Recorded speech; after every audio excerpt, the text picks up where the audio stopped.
They used to carry out the law, and now they're on trial. Former San Antonio police officers Carlos Castro and Thomas Villareal are accused of beating up a man inside of his own home back in early 2020.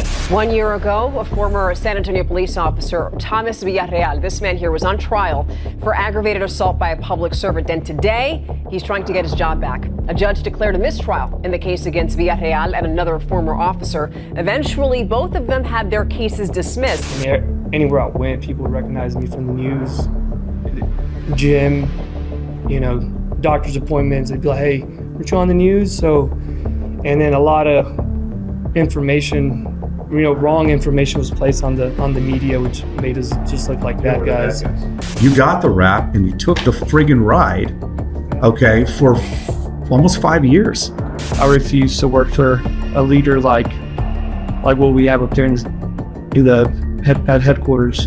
And it creates a lot of confusion because after all this happened, there was like a cascade effect of like unwritten rules and unwritten policies that, yeah, even though the law says you can do this, you really shouldn't do it because then you're gonna get in trouble.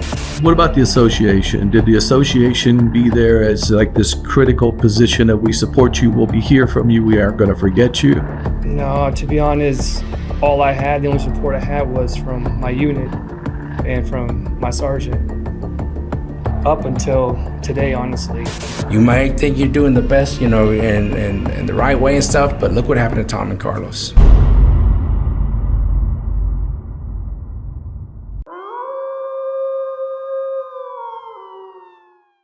Blue Wolf Podcast.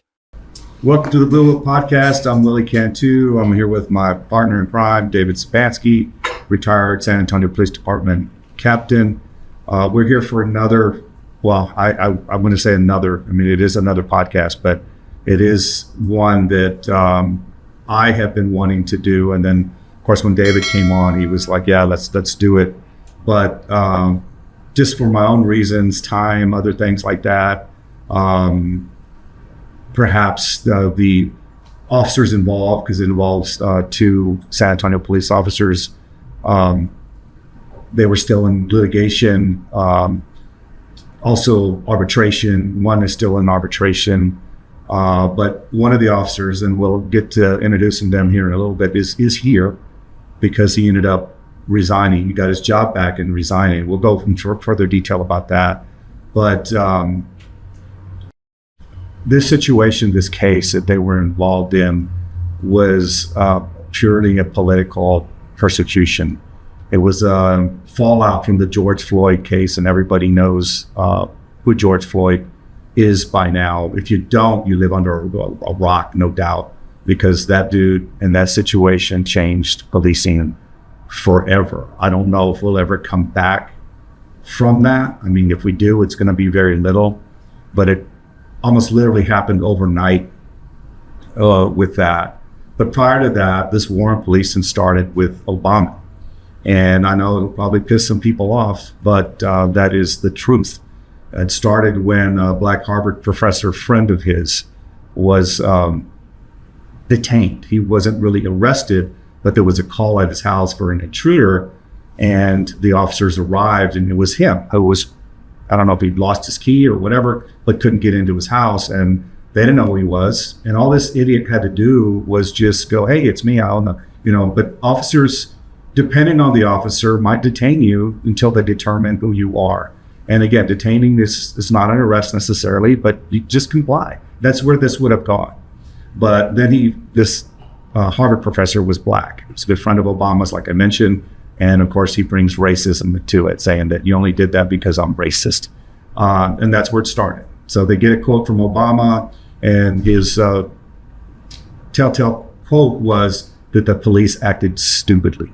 And that starts everything, because this is echoed in the news from different outlets to different outlets, and then in articles. And of course, Obama was the chosen one back when he got on. Now we're finding way more out about this guy at this point. But during that time, we had other situations that occurred during his tenure. We had Michael Brown in Ferguson, Missouri, where it started the false narrative of hands up, don't shoot.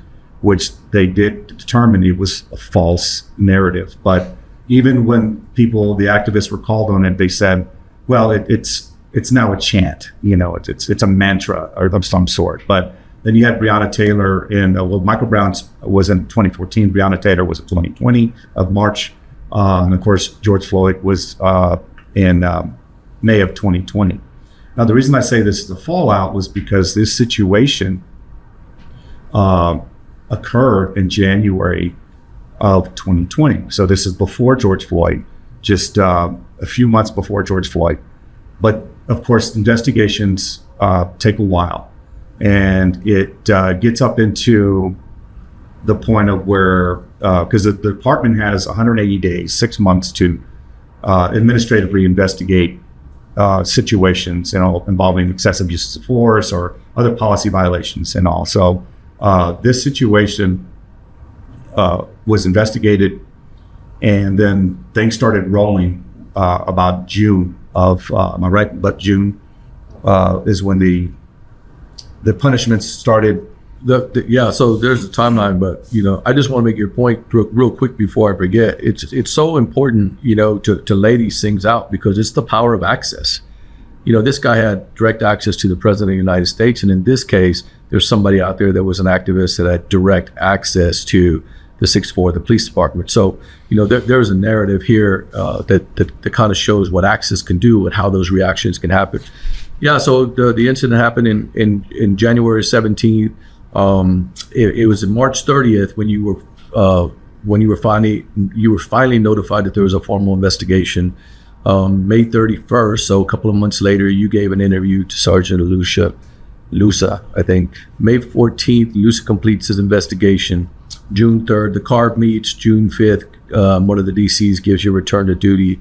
June 9th, they give you a 15-day contemplated. You receive it on June 10th. And on June 12th, they changed that to an indefinite suspension. So you can see the timelines are vast here, and there's a point that we can talk about more, and also what the arbitrator found when it comes to these things. But I didn't. No, I'm glad you stated that timeline, just kind of in a nutshell. But so we have actually two of the officers involved here. That one particularly that was indicted, charged, went through trial. Thomas Villareal is here with us, and the reason he's here with us, because if he were still active, he could be here with us. But we'll get into how we ended up here in a little bit. We have retired Sergeant Jesse Allen, who was one of his supervisors that night, and was obviously heavily involved in the investigation, definitely the administrative investigation, and pretty much saw this. Again, this persecution, I'm going to keep calling it that, just transpire right in front of him. And the hard part, and we'll probably say this several times throughout this podcast, is that you have, he knows what's going on as a supervisor. You see this thing, you're, any supervisor should take care of their abandoned women that are underneath them. They should, not cover for them, not lie for them, but you see what's going on. The other thing is you have to watch what you say in certain settings, because those higher up who get more political may also persecute you. And of course, if you're in a unit that you like, it's good for your life, you have good days off, and you get set, you could lose that like that. One day, hey, you're done, you're out of this, especially a unit like street crimes. It was a street crimes unit, a specialized unit that was mostly a proactive unit, and they were used for saturation patrol, also to supplement like SWAT or even take over for patrol, just to get them back to work in certain critical incidents until SWAT gets there, and other things. So it's a unique specialized unit, and I'll call it that. I worked with several of them. They were called different things throughout my tenure, right? SCAD, park and walk. Yeah, SOU when I came on, Special Operations Unit. Gang unit. Gang unit, yeah. One time we had gang unit and we had park and walk at the same time. So as being on SWAT, I saw these, and a lot of times they would dissolve the unit, They would rename it, and the same guys were on the new unit. A lot of the same core, not all of them, but there were most of them there. But and folks listening, I think it's important to describe the details of this incident that occurred that night, because you know, if we get right into, hey, this happened to you, they're like, what the hell happened? Because there's really no news article or story that is out there that you can just quickly go to and, oh, look, this, it gives you frame by frame by frame or time by time by time, all this other stuff. It does not, there's nothing out there. Not even your AI, Grok, or anything has that, because there's no documents that were published for the public's view or anything like that. Now, the reason I know a lot about this situation is because I worked as an expert with the law firm LaHood Norton that represented Thomas Villareal. The other officer involved was Carlos Castro. Now, Carlos Castro is still going through arbitration, trying to get his job back. Thomas just went through that, I say just, but not long ago, and he was awarded his job back, to include all pay and time, which is another conversation that pisses me off.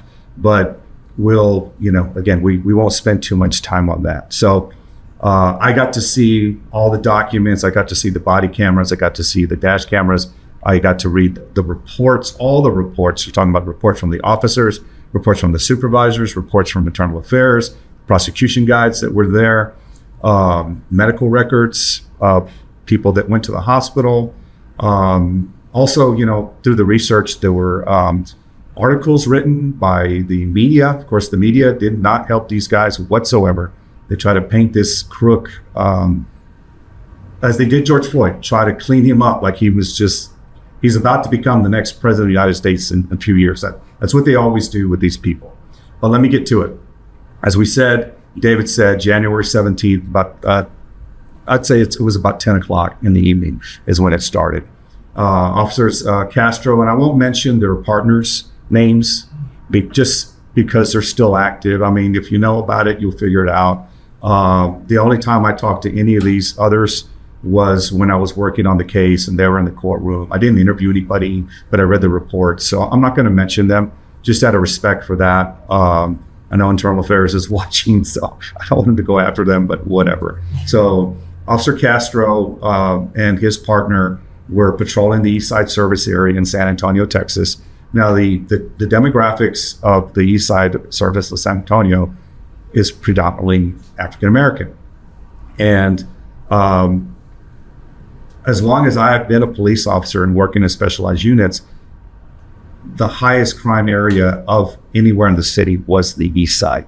It was always that way. I mean, I don't know how many times we were set to work there, scheduled to work there throughout my career. I think you've been asked anybody that worked any specialized unit and you were told to go work somewhere, it was East most of the time. Not all the time, but most of the time. So they're out there. Now, mind you, their job as street crimes unit, they're proactive officers, and they have briefings. Of course, they discuss, you know, what came down through the department for policies and maybe what we call bolos, be on the lookout for, other things that are happening. But it's not necessarily said this way, but they're like, hey, man, go to work. And you're not answering calls. You're in a patrol vehicle, usually partnered up. So you're doubled up in a unit, marked unit, or subdued sometimes. But you're in full uniform, full police uniform, right? Mm-hmm. Without that stupid hat, you know. But so they're basically, so what do you do? How do you generate that activity? Is you go out and you just drive around and you look for lawlessness. You look for crimes in progress. You also respond to certain calls that you hear on the radio, active stuff like that. And you conduct traffic stops. You see, now obviously they have to be legal traffic stops. You have to have probable cause to stop these people. Cool. But you're basically, your presence is out there to suppress crime, you know. And it's one thing to just stand there like a friggin' bank, you know, security guard in the hopes that nothing happens. It's another thing to go out there and look for it. Now, David and I did work, and I know Jesse did work these units And so we have really good knowledge of the workings of that. So basically, you find your activity is what it is. And then your activity comes in, definitely arrests, and could be felony or misdemeanor, and traffic stops. You may or may not write tickets or whatever. If you do make an arrest, seizing narcotics, seizing weapons, illegal weapons, and clearing warrants, whether they be felony and misdemeanors. And the reason I mentioned that is because you have a certain group of guys that love working these units, and we like to have little bragging rights. If I go out that night, I want to be able to come in the next day and say, hey man, I risked this dude, what did you do, or whatever. It's kind of unsaid in a sense. So you're looking for the big fish, and the big fish are usually the good crooks. And I say the good crooks, they're good at being crooks. and you can't, what I describe, you can't fish on the surface. You find them on the bottom, and they're just as good as a cop as you want to be. They're just as good as a crook, for them. And it is, testing to your knowledge. It is a challenge for you, and we all like a challenge and stuff. So they're working the east side, and the officers are at the intersection of East Houston and North New Braunfels, and they're traveling south on North New Braunfels. They spot this vehicle that it's a maroon 2005 Lexus sedan that this suspect, Eric Wilson, is driving. Now, mind you, they don't know his name or anything about him at the time. And Eric Wilson is driving this vehicle the opposite way. And now, as an officer, this has, again, we're here to be real. When they looked over at him, and I was speaking to Carlos, he was thumping his music. So that's what caught their attention. And so when they looked over at him, he looks over at them. And how many times have we seen that, oh shit look? And it's not just, oh, hey, officer, it's like, there's the police. Eyes wide. It's I got dope on me. It's something. Yeah. I don't want you to see me, but now you see me and I saw you. And so that action, I tell you, it's really heavy when you're out there working and and when I say you're at the zone. So it happens. Of course, he's going the opposite direction. These guys can't turn immediately to the left. He turns right on East Houston, and he's going eastbound. And so a lot of these guys know, I need to get out of sight. I need to get out away from wherever these officers, and they're not necessarily evading at that time. They're at this point, they're eluding. That's usually the case that these people do. So by the time they whip around to go that same direction on East Houston, it took them a while to catch up to him because he was speeding eastbound on East Houston. Well, as luck would have it, he ends up at the intersection of North Walters in Houston, and he's in the turn lane to go left. And that's when they're right behind him. So I saw the dash cam, mind you, and they're right behind. Of course, it's dark, but it's pretty well lit. And I tell you, if you look in the back through the back windshield, now he had tint, but you can still see because there's cars facing him. You can see him not illuminated, but kind of a shadowy and a little bit more detailed than shadow inside. And this dude is moving. His head is doing this. He is, which tells you this. He is nervous as heck. No one is, unless this dude spilled hot coffee on him. I don't know. It could be wrong, but he is looking. What do I do? He's also trying to make the decision. Do I just take off now? Or do I bail out now? Or I got to get away from these police. But luckily, he's playing it cool. So when the light turns green, he turns left. Now, mind you, when you have doubled up officers, they have a computer in the car. And of course, one guy is driving. The partner is on the computer and he's doing research. He's entering the license plate, finding out who owns the vehicle, checking records to see who might be involved with this vehicle. And if they do get a person, they research those people. They might research the address as much as you can before the stop, because we always want to get ahead so we know what we're dealing with, right? That's very common. So his partner, Carlos, is driving, his partner is doing that. And so you don't light them up. And when I mean light them up, initiate a traffic stop right away. And just by chance, and I've seen this happen numerous times, things happen that you have no control over when you get ready to act. It's just life, and they don't work in your favor necessarily. So as he's going northbound on North Walters, the street merges into one lane. And when it does that, a truck gets in between the suspect vehicle driven by Wilson and the police car. So obviously you don't want to turn on your lights when there's someone that you're not intending to pull over in front of you. Because 9 times out of 10, these people do what? They stop right in the lane.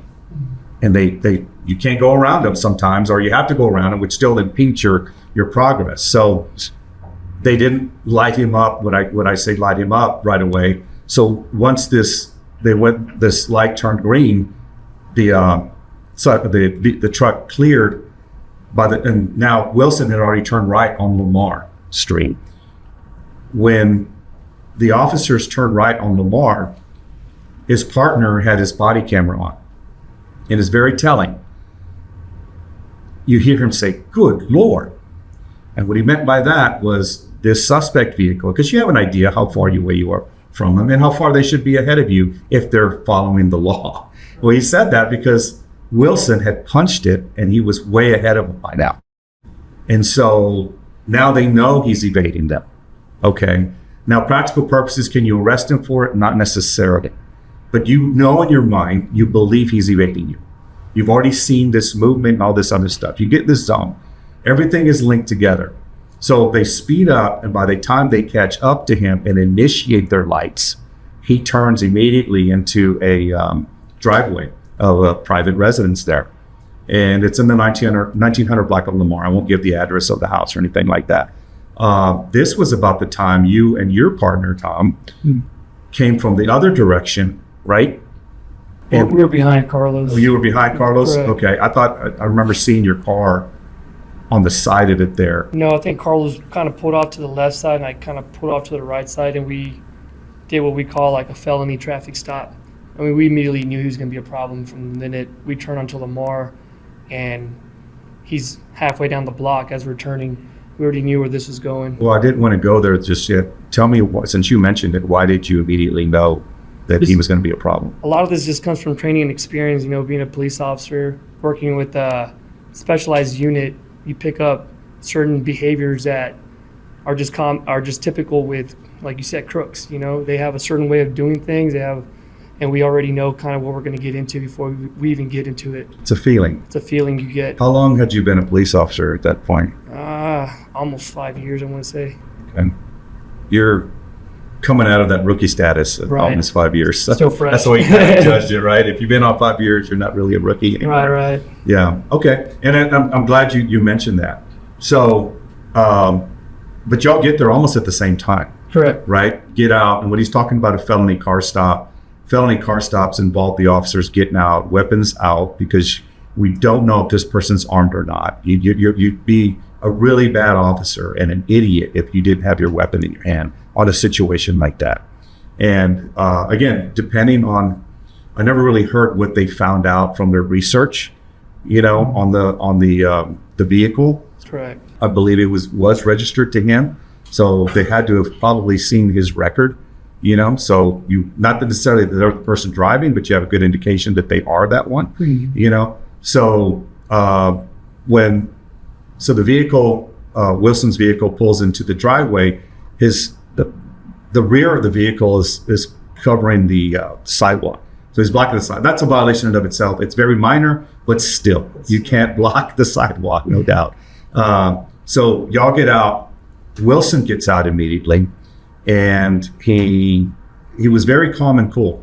Okay, can I just ask? Yeah. I think we're missing. At this point, you guys had already initiated, right? Correct. It was. He had his lights on, and so did we had our lights And on. I think because I don't think we cover that, once you initiate, it's a lawful traffic stop, right? He's not stopping or yielding. So, to your point about weapons out, it's not just you get your weapons out. It's like all the things that lead up to The totality of exactly, everything. like what's going on, his behavior, your experience, Exactly. why he's not yielding, those kind of things. So the probable cause for the stop was speedy. Okay. Castro's partner said that they paced him going 48 to 35. That was the probable cause for the stop. So now you've got a legitimate reason. Again, you can just say, hey, I stopped him because of this, which wasn't really a legal justification necessarily. That was it. And yeah, they both initiated their lights at the same time. It happened real quick. Right. Carlos turned them on just before he turned into the driveway. Now, mind you, they don't know whose house this is. They don't know if it's his or whatever. A lot of these crooks, once you catch up to them, and especially in a residential neighborhood, they'll turn into a driveway because a lot of them believe that, hey, King's X, I'm home. You can't touch me. You know, and that's not true for those idiots that think that that's okay. It's not true. When they have a legal right to stop you on the street, they have a legal right to detain you in your own friggin' driveway, your yard, whatever. It's happened many, many times. Right. And so Wilson gets out. He stands out of the vehicle. He looks over. Y'all are giving him commands. Get on the ground. Show me your hands. Because he kind of had his hands at his side, you know, and it was getting dark, you know. And so he looks back at him. So he definitely knows that they're the police. They're marked units. They're in full uniform. They have weapons drawn on him. Lights are on. Lights are on, 100%. So he turns back around and he reaches into the car door and he physically locks the door and then he closes it.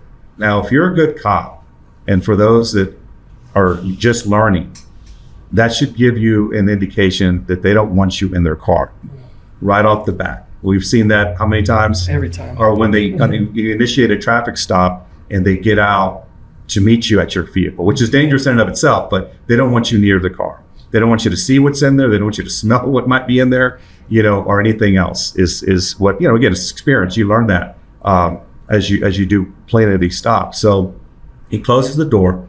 He doesn't comply with any of the commands, and he walks towards the front of the car, towards the house. Now, you guys are kind of following. It's hard to say a chase because he's not running. Right. He's walking, but any good officer knows we're not going to immediately rush in on this guy. We don't know if he's got weapons on him. You know, we're keeping an eye on his hands. We're looking at his waistband or anything else for bulges that might be there. You know, you're assessing the situation. It'd be crazy to try to rush into something like that. And he's not too far away from his house.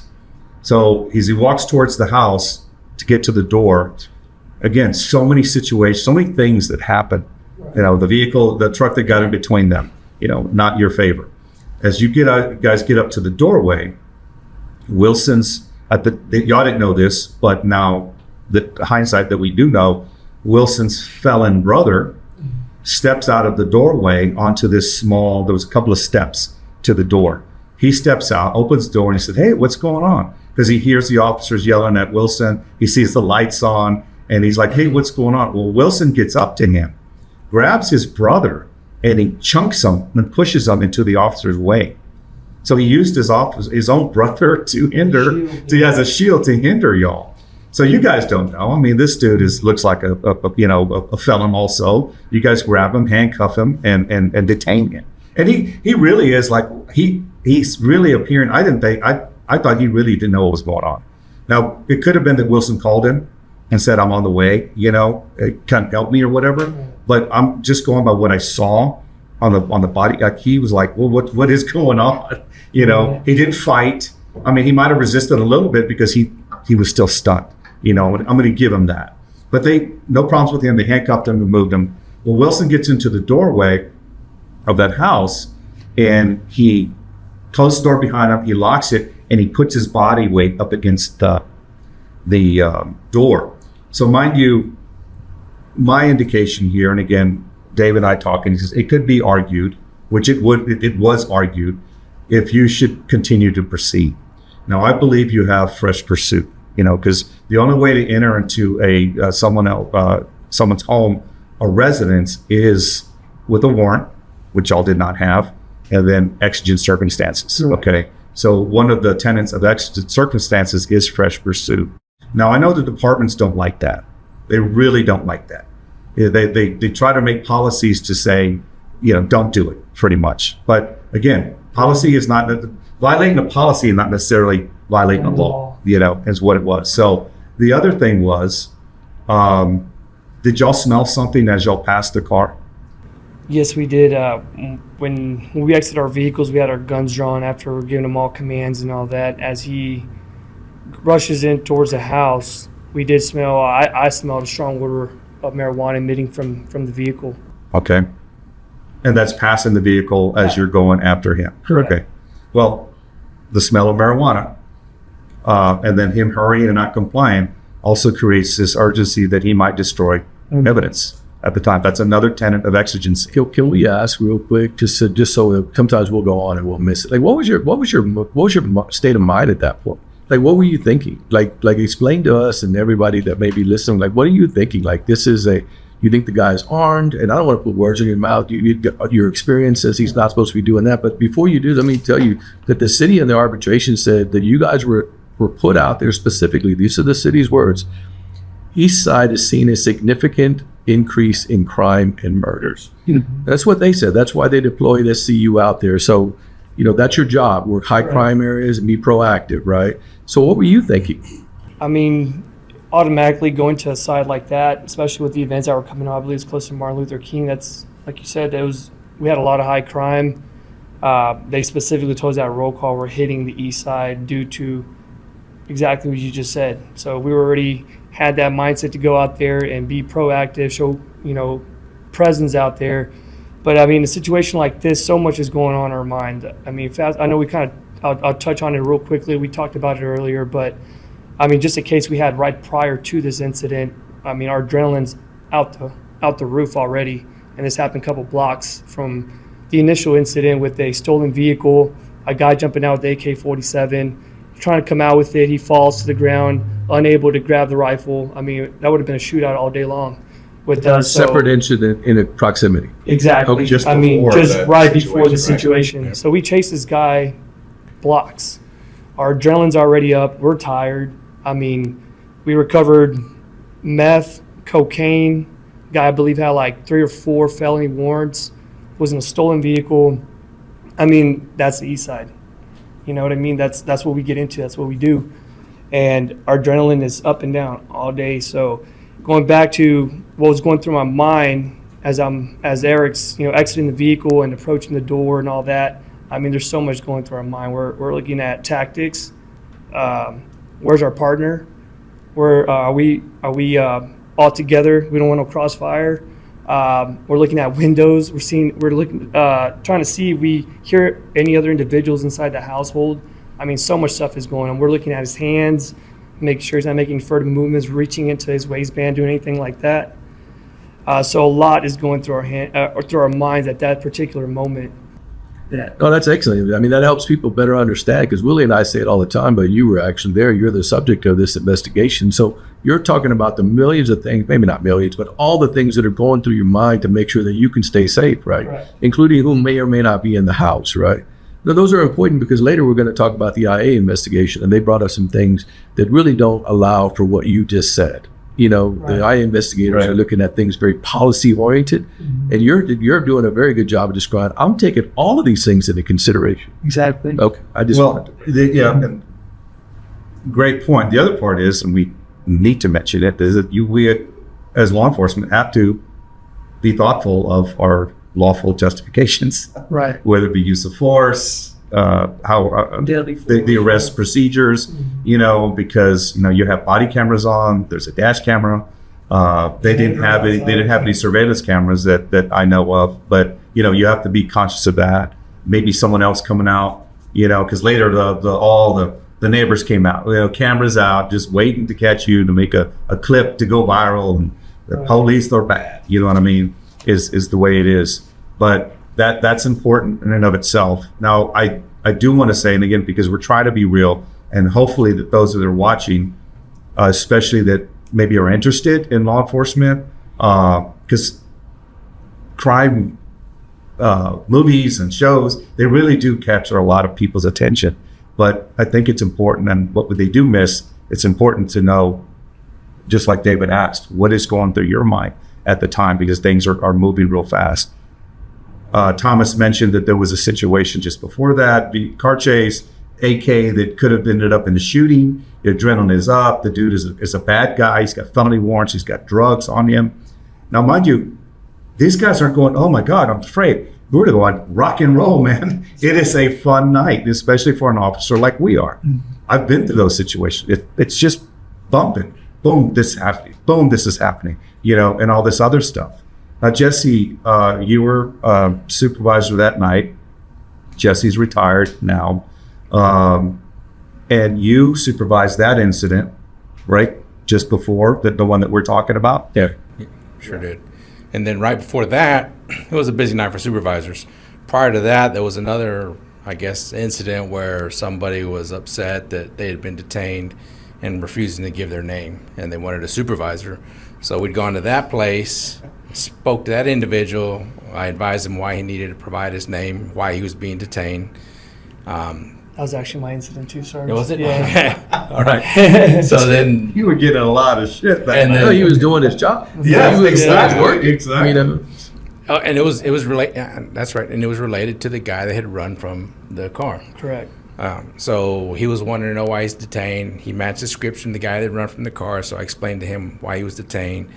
I guess he was happy with the explanation. And then it broke off where they actually came across a guy that ran from the initial traffic stop. And then as a result of all that, K-9 had been requested, and it accidentally been an officer. So we're dealing with all that stuff and been an officer. And then Carlos and Tom and their partners had left, and then they got involved in that other incident. So while we're dealing with the bid officer and what's going on with the capture of the guy who had run from them on the first stop, then we heard everything breaking out on the radio, which, the reason we're here today. And then we made our way over there. So it was crazy night that night. I've been wanting to make like a short on this, and just real quick, because you mentioned about this guy being detained, it wouldn't give us information. We're getting a lot of that nowadays. And then you have these people go, I want to speak to your supervisor. That is so fucking stupid. And the officers go, oh, let me speak to my supervisor. You got to finish the task. We are allowed a lot of autonomy as law enforcement officers. I tell you what, why don't they just make every officer a supervisor? That way you can shut the fuck up with that shit. If it's become like a thing to do with these people, because they see it on TikTok, they see it on YouTube, they see it on on Facebook, all these social media, that I want to say, when you're lawfully justified in doing what you need to do, but a lot of officers will stop, or it'll hinder them. Finish your job, officers, and then if you need to, call a supervisor. Now, if you slap the shit out of them justifiably, then you have to call a supervisor. So there you go. That's the way it happens. But it really is a dangerous trend that people are getting into with trying to hinder, dangerous for both people. Right. Like I watch that TV show On Patrol Live, and like every time I watch a show, it's that people are, I want your supervisor on almost all the traffic stops. Well, that's learned behavior, and it's Right. policy driven, right? I mean, nobody in the administration is saying, look, I don't want to hear that. You have a complaint, you can take it to internal affairs later. Right. So they're acquiescing or basically going, like, bending over backwards for people that they shouldn't. But like back to getting to Wilson, he also didn't comply, right? I mean, you were, in addition to all the things that you were talking about that day, he clearly wasn't responding to lawful direction, right? The lawful orders. You had reasonable suspicion and probable cause to think that he needed to stop, right? Right. Okay, I think it's important because at some point here shortly we're going to get into the part where force was used at entry, and that led to all of the situation that you had to go through. So I kind of have a timeline of where I wanted to kind of enter certain information, but this is a good one because I like to go with the flow. David's talking about he didn't comply. Okay, this guy, Eric Wilson, is compelled to comply. Not just like every other citizen out there, but let me tell you about Eric Wilson, okay? He's 49 years old at the time, okay? He is a convicted murderer. He served time for that. He's a prison gang member. So this guy knows what's up. He's been handled by the police a lot, okay? He is a federal felon. He was convicted of possessing narcotics and a gun. So he served time for that. And because of that, and once he did his time and then he was released, he was on federal supervisor release that night, which is kind of akin to being on probation or parole, okay? So he has stipulations and what he's supposed to adhere to. And number one is to comply with law enforcement. Number one, you know what I mean? And we'll get to what was going on even more so here in a little bit when we discuss, what would determine from his medical records, okay? But dude's supposed to comply, more so than any average citizen, because he has got his freedom is on the line. When you don't comply or you violate any one of those stipulations, then you violate your supervised release, and they can send your ass back to federal prison or jail. And everything you laid out, Willie, just means he's a seasoned guy. He's a seasoned craft. Like earlier, you said that these guys are just as tenured in their craft as we're supposed to be in our. So this guy knows what he's doing, and you know what you're doing. So the happenstance part of this never happened. Right. It's like, You mentioned in that arbitration, they never got to that. They never said what y'all were dealing with. yeah. It was all Mr. Wilson. Like, this dude was just the greatest person in society. Exactly. And y'all just tried to do a traffic stop, and he just happened to walk into his house. You kicked it open and just kicked the shit out of For him. no reason. That's the way they painted that picture. And like most cases, right? And both you guys can correct me if I'm wrong. I've been retired for a couple of years, and the last so many years of my career, I was in that position of more of an administrator, but I tried to stay dialed in. But at the end of the day, everything that happened was dictated by Wilson. Right? 100%. Everything. And everything that usually happens is dictated by the offender, right? If we just say, hey man, just come on over here, yeah, maybe he would have been arrested for a parole violation, or maybe he would have been arrested for something else, but none of the other things would have happened, right? And so, it's always important, and that always gets left out. Even the arbitrators never bring that up. Like, hey, these are actions that were dictated by him. Exactly. Yeah, absolutely. Yeah. I mean, we would have loved for him to just get out and put his hands on the car and complied, and Did what you said. we would have hooked him up. Well, that's we why would have found the that's why you dope. give him the commands. Exactly. We would have found the dope either way. He would have been. And I've told people, even other officers, and particularly officers have been involved in shootings, and I've seen it affects them. Like, not every officer, like people try to say, is trigger happy. A lot of them don't want to take a life or anything. I'm not saying that the others do, but they don't have a problem with it. A lot of times you just know it's going to happen. That's the difference between street life and admin life. Really, that's what it boils down to. Because, I was telling Willie on the phone yesterday, I said, man, if a guy doesn't yield to you when you're doing a traffic stop, he's doing 29 miles an hour, but he goes for 17 miles. Is that evading? Yeah. You don't have to be doing 80 miles an hour. When you pulled him over, he didn't take off running and jumping fences, but he wasn't doing what he was supposed to. Is that evading? Well, yeah, you can make the case that's evading. Right. He's not doing what you said, and he's trying to create separation from you and your lawful duties, right, and get elsewhere, right? So, I mean, those are all part of the elements of evading. But anyway, I know Willie's running it down. He knows he is violating. He knows what he's doing. He knows that's the thing with any kind of interaction there.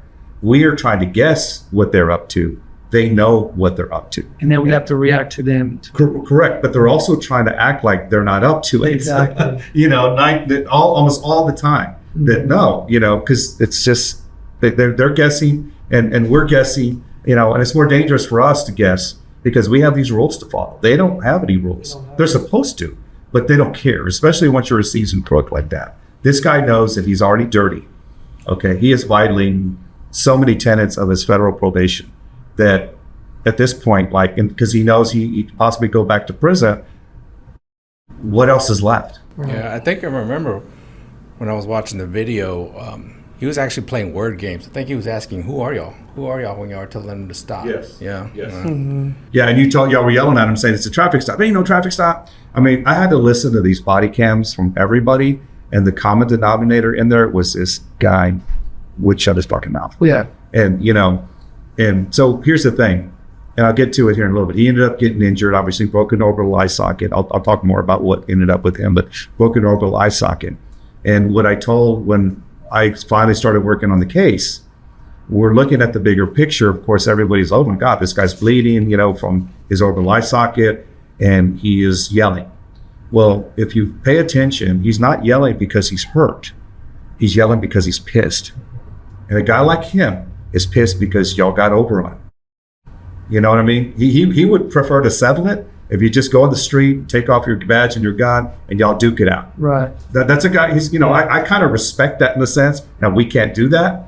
You know what I mean? Yeah, we can't do that. But that's a guy like him is like that. He has had his ass kicked so many times. He got rolled into the game, that he's in.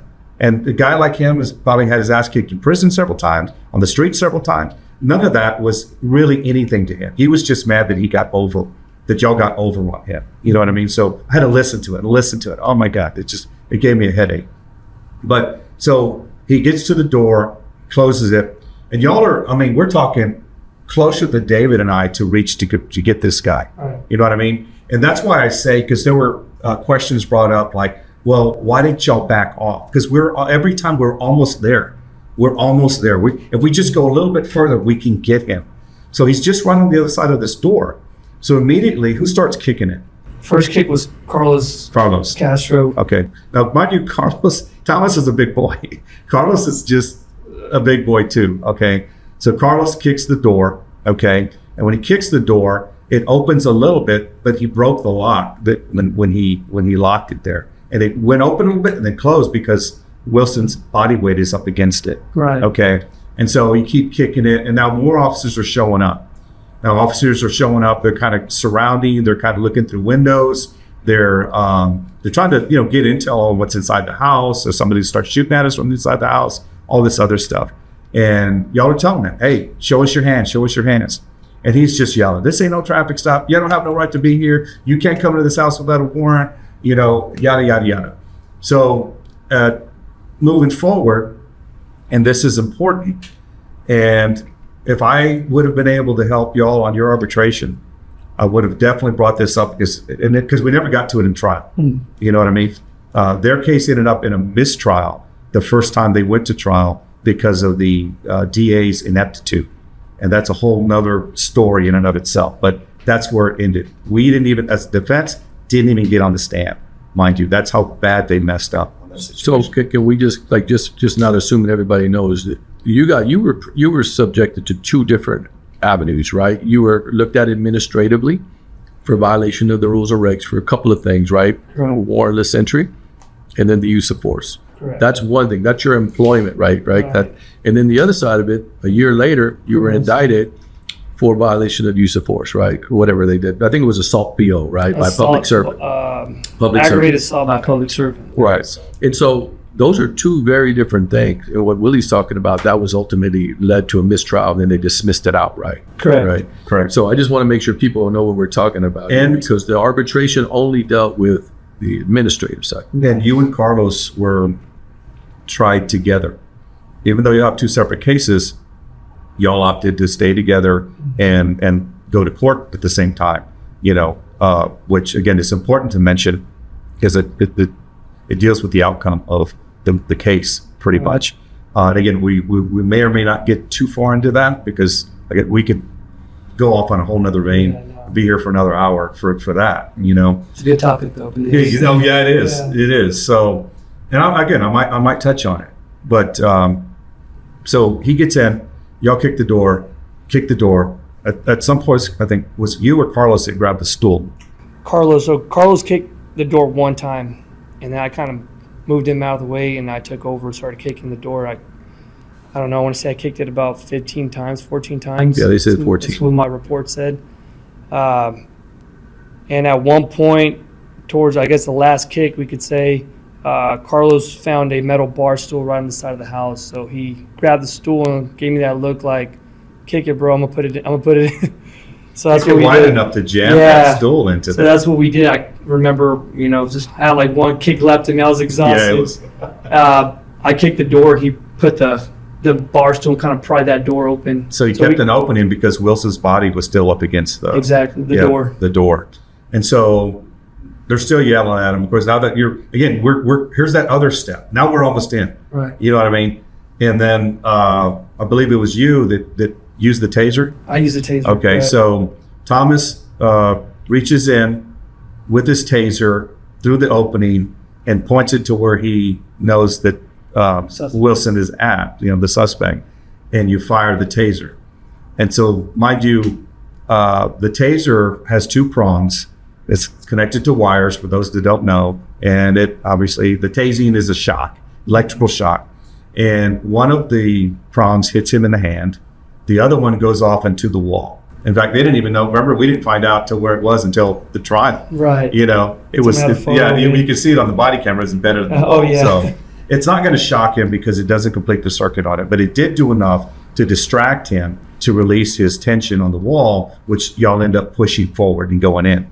Right. And so when y'all go in, I don't know who got to him first, but whoever grabbed him to arrest him, take him to the ground, he turned around and he shoved them off. So he's resisting. He's still not compliant. Okay. They end up going to the ground, and now it's kind of like a dog pile on him. There's not a lot of room in there. Now it's important to mention that there is no one else in this room. At that time. No one else is in this room from inside the house. Okay. I need to mention that because there's something important that will be mentioned here in a little bit. And people are, a lot of times when there's too many people, there's people being pulled from different directions. We're all kind of working against each other. But nonetheless, he falls forward and he has his hands underneath his body. Now, a lot of suspects do that because they know you want their hands to handcuff them. That tells us that, number one. The other thing is that they might be reaching or wanting to hold on to a weapon that they've got on their body, maybe in their waistband or whatever. And that's what you're in fear of, mind you. Not that he won't give me his hands, because you still haven't determined if he doesn't have a weapon or not, okay? And so, because he hasn't been searched yet or anything like that, or patted down. And can we ask you, like, what are you thinking? Because later, and I'm just because I know we're going to run out of time. So internal affairs is saying that might not be a tactically sound position if you thought he was armed. To be standing in front of the door. Right? In the entry. So, like, what are you thinking? Kicking the door 14 times, getting it pried open. Like, what's going through your mind at that point? So much. Like I said, when he initially made entry. But it wasn't just sheer frustration. It wasn't, I'm pissed because he did it, right? No. It's like there has to be other things that are going on, right? You feel like, and I don't want to put words in your mouth, but like, tell us, like, what are you thinking? Because I know this is happening super fast, right? Are you already rolling towards the scene at this point? Do you hear it? Yeah. Okay. Jesse was getting a taco and a coffee. A lot of things is running through our mind at this particular moment. I'm thinking initially he's trying to destroy evidence, or he has a weapon inside his home that he's trying to get, which is very consistent with individuals like him.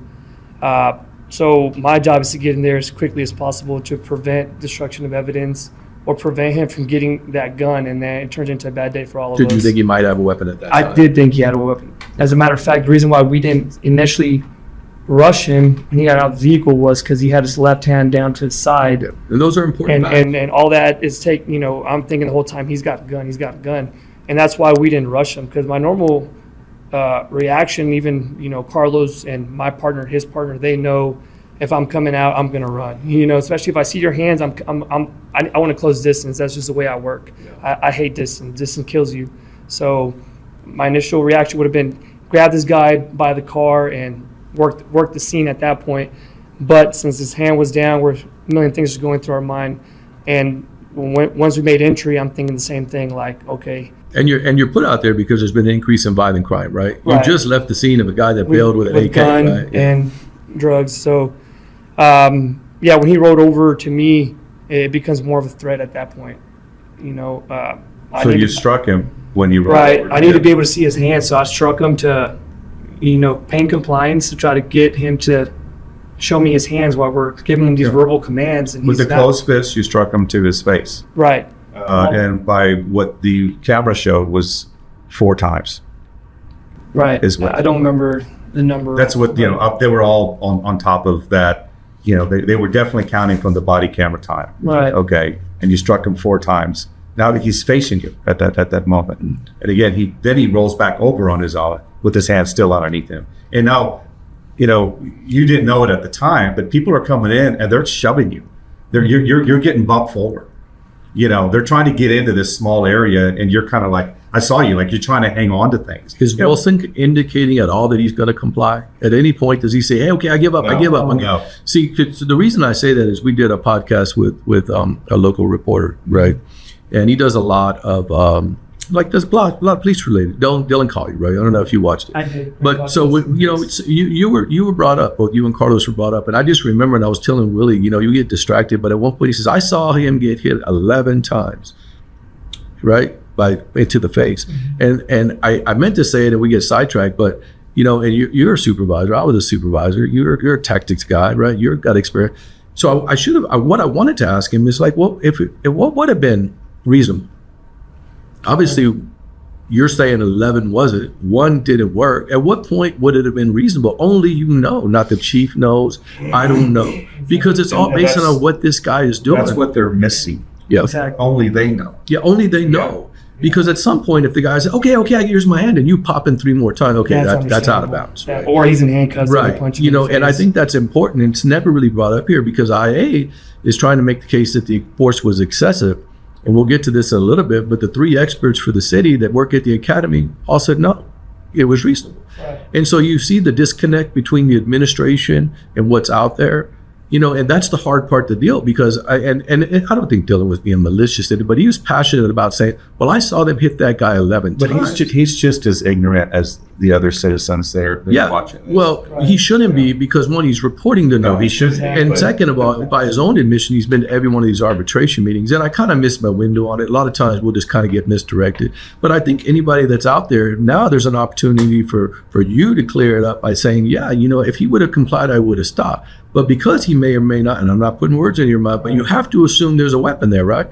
So I think those are important distinctions to make. At all times. And it's in my report numerous times too. Yeah. I had the same discussion with the prosecutors when they called me up for the pretrial. We got into it about the number of times On this case? yeah, the blows that were, struck on the suspect. And I told him, I said, notice that he wasn't getting his hands up. I said, and I can show you, I can go to YouTube right now and show you countless videos of officers that aren't as persistent as Tom and Carlos were about trying to get the hands out from under the suspect, and the suspect winds up shooting. Yeah. And there's a lot of videos out there like that. Yeah. And I said, I know it may seem excessive to you. I said, but kind of think about a shooting too, whether an officer has to shoot a person once, or 3 or 4 or 5 times. How much is enough to get the guy to stop doing Yeah, exactly. That's a great point, But Justin. you know where that comes from? It's the optics. Yeah.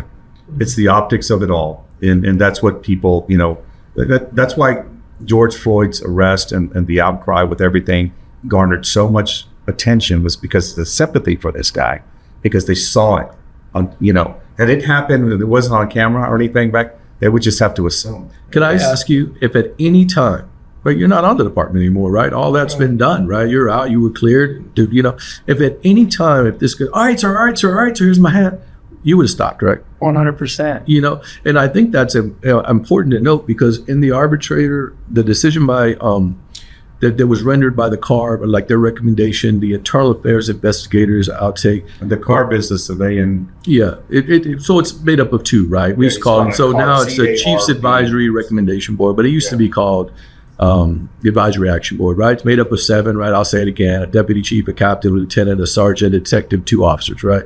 And then on the civilian side or the citizen side, there's 7 appointed, but they only need 3 to be a quorum. I think there were 4 here that day. And in a minute, I'll tell you what they would make the recommendation on. But it's just interesting to me how there's a disconnect about they hone in on he was hit 11 times. Well, he was hit 11 times because that's what you felt was necessary to affect the arrest and to stay safe, right? You didn't want to kill him either, Let's right? be clear on the number of hits. Okay, so Thomas, you hit him 4 times. The 11 times comes from Carlos Castro. Okay. Now, Carlos's position when he struck him was kind of in a bulldog position. And so, because Wilson's laying this way, Carlos has him this way, and Carlos is striking this way. Okay. And I get it's important to mention. Now, they're counting the number of swings. Okay? Absolutely. I truly doubt he connected 11 times. I think you punched the floor several times when we were watching. Yeah, right. Yeah, he was coming up underneath. Now Wilson's got his head down, mind you. Okay, he's got his head down, so he's striking him up against here, right here. This dude, unless he's an owl, no way he looked this way to get hit in his left orbital eye socket from that position. And I won't go there at all. Yeah. No. But Yet. no, yet. So that's where a total of 15 times by these 2 guys. Now, mind you, and you had asked when you and I were speaking last night, did anybody else get any discipline out of this?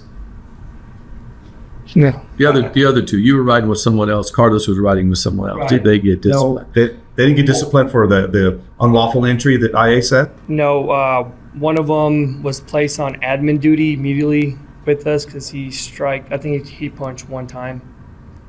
But he was cleared within that week and was placed back on the unit. Let me ask you, and I think it's important because if I keep telling Willie, I don't think the rank and file should be our main audience. Like I don't think that's who we should be honing in on, Right, because right. It's everybody else that makes the opinions. Like the officers can be a little curt, like when it comes to stuff like this, but I'm sure that if you felt like, and I know you too, Jesse, because we've worked together, right? But I mean, at the end of the day, you're a supervisor. You would have had no problems telling somebody, right? Yo, that's enough, right? Oh, 100%. Yeah, and I think all officers would do that. Now there'll be people And I that probably say, wouldn't have said like that on camera. Yeah, but knock that shit off, moved him right? out of the way and kind of like. yeah, Well, I'll tell you what We pick up on each other's.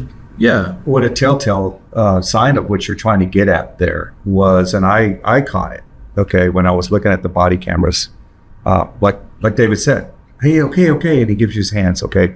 When he finally did give y'all his hands, and he got handcuffed, everything stopped. Immediately. They picked him up.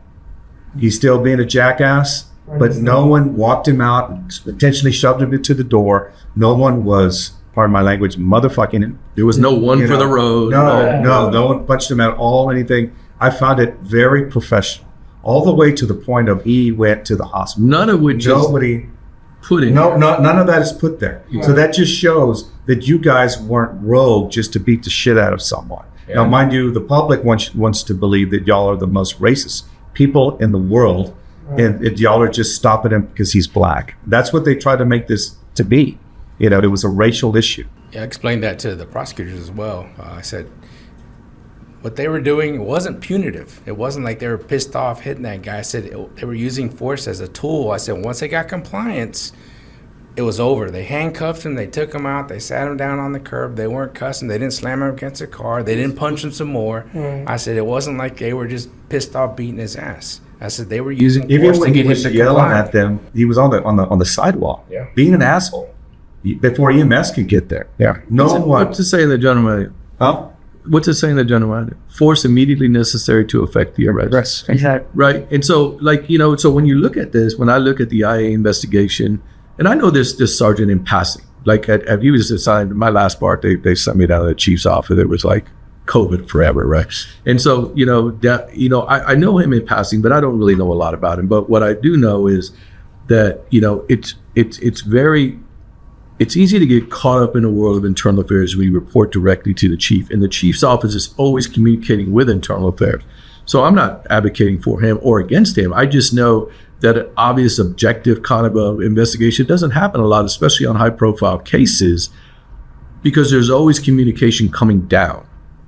And once if we have time, we're going to get into kind of the timeline that I laid out, because you can see how it was just all over the place. Like, we'll recommend this, and then we'll take it back, and we'll indefinite here, and then we'll put him on return to duty, and then we'll put him back in the unit. These aren't great administrative moves. At one point, the chief says that your actions were incompetent. Right. That's an insult.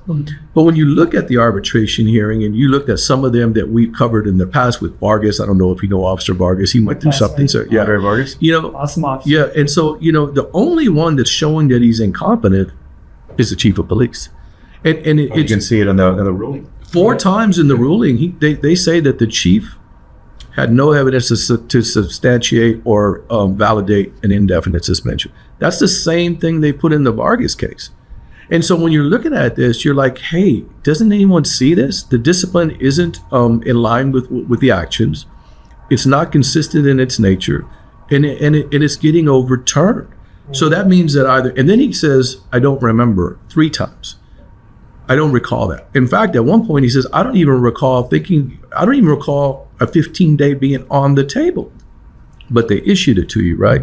Well, So who would have done that? Because he doesn't keep notes. he doesn't keep. He doesn't keep notes of his meetings or any kind of his decision. You know, they tout this management style and system. Well, part of that is keeping notes. I mean, what is the one thing, and I meant to mention this, I don't want to get too far on it. As a young police officer, one of your tools is that little notepad. And they tell you to retain it and to take good notes so you can go back and recall. Right? So we have to do that. And it was really hard on when I was in You kept them. We all had shoe boxes full of. Correct. But he doesn't keep notes Well, on his process the point on this, when an officer's freedom is the point on this is, like, he's saying this, and this is a deposition. Like, you swear to tell the truth, the whole truth, nothing but truth, whatever. time with someone's life. Right. And so, big time. you know, Yes. and so when you look at this and you say, hey, I have no recollection of a 15-day, I've been being considered. Well, then who issued it? It's always from the office of the chief. Well, I know during that time, I was an interim deputy chief during that time, and it was Bobby Blanton and Jason Einquist. So if they issued that without your knowledge, which they would never do, they wouldn't take a piss without asking him. So did you demote somebody? Did you move somebody out of their position for issuing potential discipline that you weren't agreeing upon? You see, this is all bullshit. Exactly. This is all crap. And it's a convenient, I don't remember, because he don't want to come out and says I was waffling because somebody at City Hall said, hey, we need more. Exactly. They were making a point, obviously because George Floyd had just happened. Right. And let's, might as well join the Joneses. Let's just show the SAPD is just as racist as, Minneapolis. Right. And that's where it went. Which we really don't need a leader like that. No. But you're absolutely right. But you're absolutely right. You guys, again, we talked about the force that was used on him. And he was handcuffed, and then everything ceased. Brought him out of the house to go, the scene extends all the way to the street because there's patrol cars everywhere in the street. Right. And now all the citizens that live, the neighbors and stuff are out there, and some like y'all and many of them don't. I was watching Jesse's, and he had to deal with some people making up stupid accusations, right, claiming they were planting evidence because they were in his car, all this other stuff. It's all this, again, this hatred for the police over there. And again, I'm sure that there were many there that appreciated law enforcement being there. They're just not vocal about it because they got to live on that street, no doubt. Well, there's a lot of good people in a lot of these crime-ridden areas, but they're just, a lot of them are silent. But nonetheless, so EMS is called. We have to call for medical attention for him. He's bleeding at the time. Supervisors show up. The reason I mentioned Jesse, because you were supervising that incident that we described with that chase and the NK and all that. And then you have another supervisor there who is still active. We won't mention his name, but y'all kind of traded off. So he was supervisor over this incident here, but you knew what was going on, at the time, because you're having to, you're one of the guys. I heard them asking you questions. It's not like, hey man, don't ask me, you ask him. He's got enough on his plate. In fact, you'll probably tag teamed to get it right, right? To get it right, to get it right. That's only being smart. And I worked with him too. Great guy. All of y'all, great people that were there. So that's where it ended up. And I think it's time for David to discuss the timeline of the investigation from then on. Yeah, right. And I will. I'll lay it out, and I also want to talk about what the CARB recommended, both the citizens. But I want to ask you first: when you made that scene with Scott, did you think there was a problem? Yeah.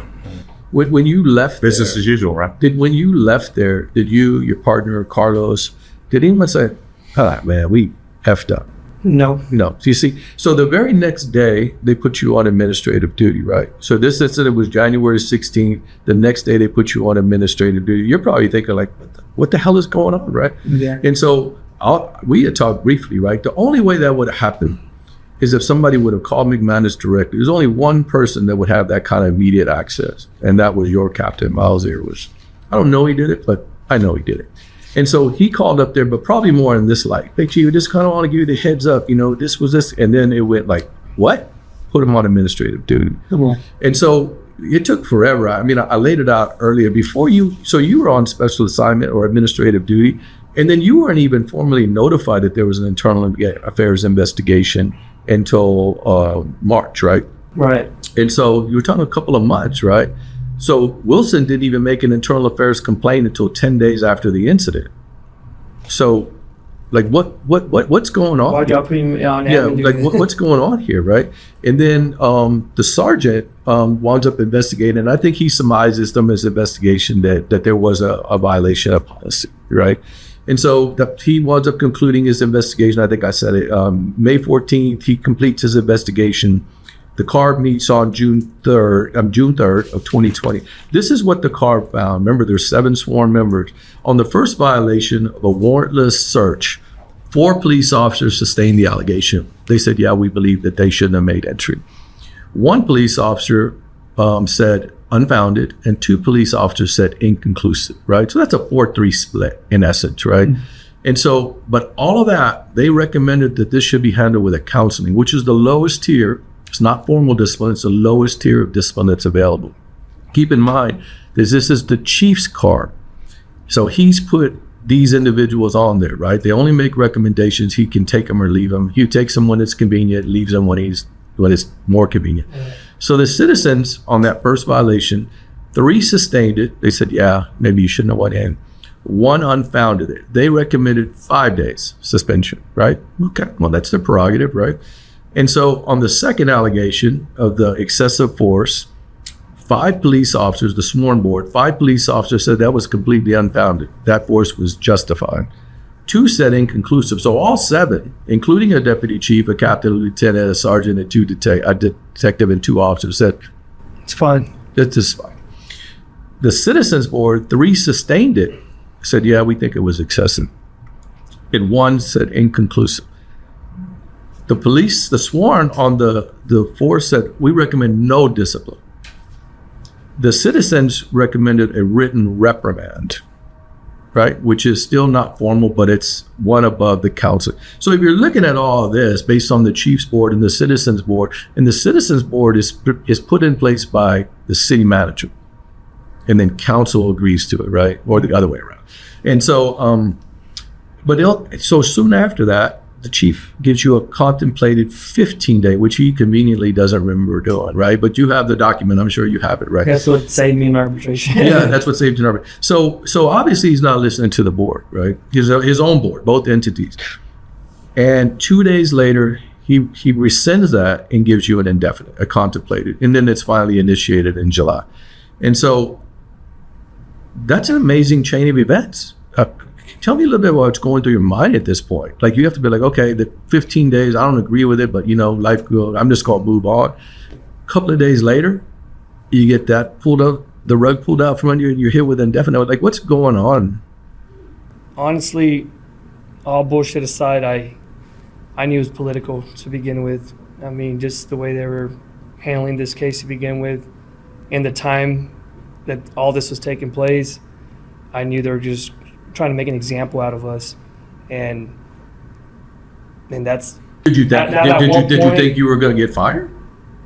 I didn't think initially I did not think I was going to get fired. I mean, that specific incident that happened, and you guys have dealt with it many times as well. It's like any day at the office, really, for us. I mean, it happens every time where we have car takeoff, a guy take off on us every single night. So it was just another day. So the way this works, in case anyone doesn't know, you get the contemplated, you have X number of days, I think it's 5, in order to schedule. It doesn't mean you have to take it, but you have to schedule it within 5. Right. Then the chief gets you on the schedule, and you go up there probably with your attorney, probably your supervisor. You may or may not have been there, but a supervisor was probably there. As a captain, I would usually go, but you could opt to have a supervisor step in. Mm-hmm. And so they call it a louder. Let me mention real fast about what you were thinking. You asked him, in a sense, I'm not saying what you were thinking, but you touched on it about being political, okay? And obviously we knew George Floyd had just happened. That really impacted all law enforcement across the nation. Well, and I mentioned at the beginning, this was a political persecution, no doubt. I strongly believe, I don't have direct, this person did this and therefore initiated the investigation, but there is an activist, an East Side activist named Walter Perry, that was heavily involved with this. And these activists, they go to the right people. He's a BLM activist, no doubt. I had heard, and I don't know that he was related to the suspect or the family there. And then you mentioned possibly related to someone on city council. And again, we don't have proof of that, but these are all rumors. And the reason I think it's strong to mention is because there were news stories about this in the media. And then there was an article written by a reporter named Emily Eaton in the Express News. And she wrote like a 1.5 or 2-page article on this whole situation, showing Wilson as the victim. Yeah. And she mentioned Walter Perry. Now, Perry is a convicted felon. He is, again, an activist. He started, some of the things that he started on the East Side were actually pretty good. That's awesome. But he doesn't know the whole story. He's just trying to jump on the, police are racist, beating up black people for no reason, bandwagon. That's all he's doing. But I wanted to mention that That's the axis of power. When you were doing your opening, and I said, you brought up that situation with the attorney that knew Obama. It's no different here. I guarantee you that everybody that's in some sort of position to either activists or special interest groups has McManus's direct number. Every last one. I've been there when he gives it to them. Now, he honestly, they don't know that he don't give a shit. They call him, he calls us. You know what I mean? It's like, well, here, handle this. But that's why he's so popular, because it makes himself available, or perceptually available. So I thought it was interesting so you go to the disciplinary hearing, you tell the chief, you get an opportunity to talk to the chief, right? What did you say to him? That's the one. So correct me if I'm wrong. This is after the contemplated, and you're now making your case that you should not be given an indefinite. So the only one I remember was, or the board one with the civilian. I think that's it. The chief wasn't there that day. No, so I don't know if you did or didn't, but everybody gets an opportunity to go meet with the chief if you schedule it to make your case. Yes. Hey, okay. Chief. I do remember now. I do recall. I was honestly pretty upset. I was pretty pissed off because, we're not just regular patrol officers. We work our way up to these type of units, and most of the guys on these units are guys that know how to work. Not that there's anything wrong with a regular patrol officer, but you did your time in order to be at least considered for a specialized unit, right? You get selected. You get selected, and most of these guys that we're running with, they're solid individuals that you would take to a gunfight any day. We're not patrol officers and it's in any city, any agency. There's some people that you're just like, I don't want that guy next to me. Right. That guy's a threat to me. So you have an opportunity to pick the people that fit in best with what you're trying to do, and that's a high crime area, proactive unit that's supposed to make a difference in whatever side of town. Exactly. So I just remember telling him, basically that, like, you have to be on a specialized unit doing proactive police work. We're not responding to calls. Like, now we're in the world we live in now. You kind of have some justification if you make a call to cross the street and something happens. Well, I had reason to go into this call because we got a call from here. But now when we're doing proactive policing, it's a lot different. They try to say, oh, you're racist. Just by you approaching them, they're like, oh, you're racist. You got no probable cause to stop me. You can't detain me. X, Y, Z. They feel like they know their rights and all that. So now we're already at a disadvantage because we really got to work our way in to get into somebody's life. And I was just upset with the way everything was handled. And like I said, there's so many rumors in this particular case that at this point I don't even know what's right. We already a phone call was made that day while I was still at BAMC with the suspect, where I was placed on admin duty before the case was even over with. So I'm getting this big, right? Exactly. I'm getting a phone call and I'm getting X-rays on my hand. So I'm at a different floor, and I'm thinking, man, this guy just died. Yeah. Why am I getting placed on admin duty? Like, unless he died or something tragic happened. That's what's going through my mind at that particular moment. And then when they tell me no, we got a call and we were directed to place you on admin duty, that's when I started thinking like, oh shit. Before you even had an opportunity to fill out a 200 Before OR. I didn't even finish my report for this case. So did you see how abnormal that is? Very, very, very. So the interesting thing is after that meeting, that Loudermill hearing, it's just a disciplinary hearing. This is what the chief said, and he testified to. He says the CARB got it wrong. That's what he said. His own sworn board got it wrong. The citizens board got it wrong. And so I contend, well, you got it wrong too, Chief. Exactly. Because you gave 15. Right? And then he signed off on that 15. Right. Of course, he can mean and he doesn't remember, but then he comes back in indefinite. So those are the kind of things that just makes you have a lot less faith in a just culture in the police department, right? You lose a lot of credibility at that point. Yeah, for sure. I was going to read some of the arbitration. Do you want to get into the arbitration, or do you have some other stuff you want to talk about? No, go ahead.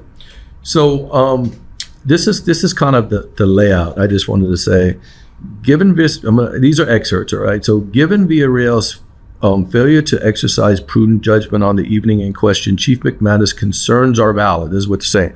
But in assessing the appropriateness of the penalty, there are significant and important evidentiary gaps in how McManus concluded an indefinite suspension was appropriate.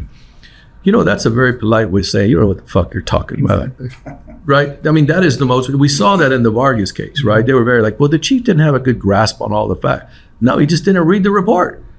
He just didn't want to be bothered with it, right? June 5th, Villareal received a communication from Deputy Chief, whatever, directing him to return to report to a return to duty program at the SAPD effective immediately. Highly unordinary, right? Like not why, Not common. right? And then so here's the part, right? Chief McManus did not recall ever contemplating a 15-day suspension according to him. He always believed Villareal should have received an indefinite suspension. Well, what the hell did your office issue a 15-day contemplated for? And it goes back to my point. If you didn't authorize it, were there demotions? Were there movements of assignments? No, right? Jesse, you have any thoughts on this? I just, when it happened, just found it very suspicious. And right away I thought politics, because this was middle of June, I guess. We had just finished experiencing the riots here in San Antonio. Yeah. The destruction of property and then trying to burn down the Alamo. And then just conveniently, it's like, okay, well, now let's make an example of these guys, you know, just to show that we're transparent or whatever, you know. So it's like, it's San Antonio's leftist agenda to jump on the same bandwagon that's going on across the country. yeah, that's what it felt like. It was We're always just behind. San bandwagon. Antonio, And that's a great point, because the George Floyd incident happened Memorial Day weekend of 2020. That was the 27th of May, right? I'm pretty sure. And then your discipline was administered on the 9th. I think you got a 9th, you acknowledged on the 10th for the 15th, then it was to the 12th. Then the riot started happening in San Antonio right around that time. So you could see where the phone calls were being made. You know, you could see where somebody says, no, we got. And I said on other podcasts, these guys know, they have conversations. They say, you know what, he may get his job back, but we're going to look good. We're going to look golden. And unfortunately, you went through 5 years. So I just want to read one more thing, and then I'm going to ask you just a little bit about your experiences. Inexplicably, the city did not present evidence explaining when or why this change was made from the 15th. So, you know, this is the arbitrator being very polite, because he wants to stay an arbitrator, right? They get selected. And again, just for anyone to know, this is not selected by the association or the attorney. It's a mutually agreed upon arbitrator taken from 7 names. At the beginning of this says that both parties agreed to this arbitrator. So before anybody the media starts saying that, you know what, the arbitrator gave you your job back. No, you should have never lost your job. And the chief wasn't able to substantiate his shitty disciplinary policies, right? So I wanted to ask you, because I think it's important. We when talking with Collier and other people, we were trying to make the point of how difficult it is for officers to go through circumstances like this. And we haven't even gotten to the point where you were arrested or indicted and then arrested and then going through the criminal trial. Can you tell us a little bit of like that journey, like your mental state, like how you felt going through all of these things and then having to deal with the criminal trial? It was definitely a tough journey. I mean, it impacted not only my life, but my family's life. I mean, anywhere I went, people would recognize me from the news, gym, you know, doctor's appointments. They'd be like, hey, weren't you on the news? So, and then a lot of information, you know, wrong information was placed on the media, which made us just look like bad guys. Yeah, so, I mean, it impacted me tremendously, you know, from having a job one day to not having a job. And then family, friends, people you know. Yeah, I mean, like I said, it impacted my parents tremendously. Yeah. Like, they honestly, I think they took it worse than Did you I did. feel abandoned? Oh, 100%. Yeah. You know? So what about the association? Did the association be there as like this critical position of we support you, we'll be here from you, we aren't going to forget you? No, to be honest, the only support I had was from my unit and from my sergeant. Up until today, honestly. I mean, what was it? I think last year, they even had like a surprise gathering for me and Carlos. I mean, this was 4 years after the incident. But that was your own unit. That was my own unit, and that's really basically all I miss from policing, honestly. Yeah. Is Well, that. you and I, do you remember, I walked into Gents, and you were there. Now you recognized me. I didn't know you at the time. I recognized you, but not from this case. And so we started talking, and you said, yeah, well, you kind of alluded, well, I'm on suspension and definite because of this. I'm like, oh, then I remembered the situation, and I distinctly told you, hey, tell your lawyers to call me, because I wanted to work on it. You know what I mean? Because I could see the writing on the wall from the beginning of everything, and I know Jesse saw that. Just you're like, yeah, man. There was no there. I mean, you could make something out of it, no doubt, which they normally would. But you also, I think, the strong thing against it was this is very, very political. Well, you're starting to see patterns, right? And we've asserted that. Like when you start to see this happen over and over and over, you have a pattern of bad decisions or agendas. And we even talked about at one point, I wasn't here, but he had Ben Cifuentes on, and Ben Cifuentes said something that was struck me. He said, it seems like they're done with malice. And I think I made the point in the next podcast, well, malice is used in a lot of criminal cases. Like it's an intent to do harm. And so, but I wanted to say something. I said it before we started. I just need to say it on the air. Man, up until today, I don't think we've ever met, right? At least I don't remember. Right now. And so we talked on the phone once, but I was out of town over the July 4th weekend. And we all know that was that very difficult time in Kerrville. And I'm on Facebook now, thanks to Willie. I don't even know how to do it, but I'm out there. I'll probably post some dumb shit later. But, but one of the things that I saw, and it just struck me like so vividly, was a few people went out there and posted they were out there, right? Like there was no shortage of that. I know Willie was out there doing this thing too, but I saw a post from you. And the first thing that came to my mind is you went out there with your equipment, you started a successful business. Ultimately, we'll get to the fact that you resigned and you want to do something different, right? Yeah. But I just thought to myself, the department has just lost a guy of good, moral, ethical character. And I said this to you off camera, and I want to say it again to you. That's the problem with the department. They're losing these kind of quality people because even though you went through all of this stuff, being fired, getting your job back, being arrested, which had to be a whole different kind of embarrassment, going through a mistrial and getting the charges. When that happened, your first instinct was what? Just to help. To help, right? And so that just amazes me that the department doesn't support the people of this character, but is so quick to want to support the people like you're talking about. Wilson, who brings really nothing to the table, has been a career criminal all his life. Let me say something, because I look for the openings for this. Yeah, please do. Certain things here.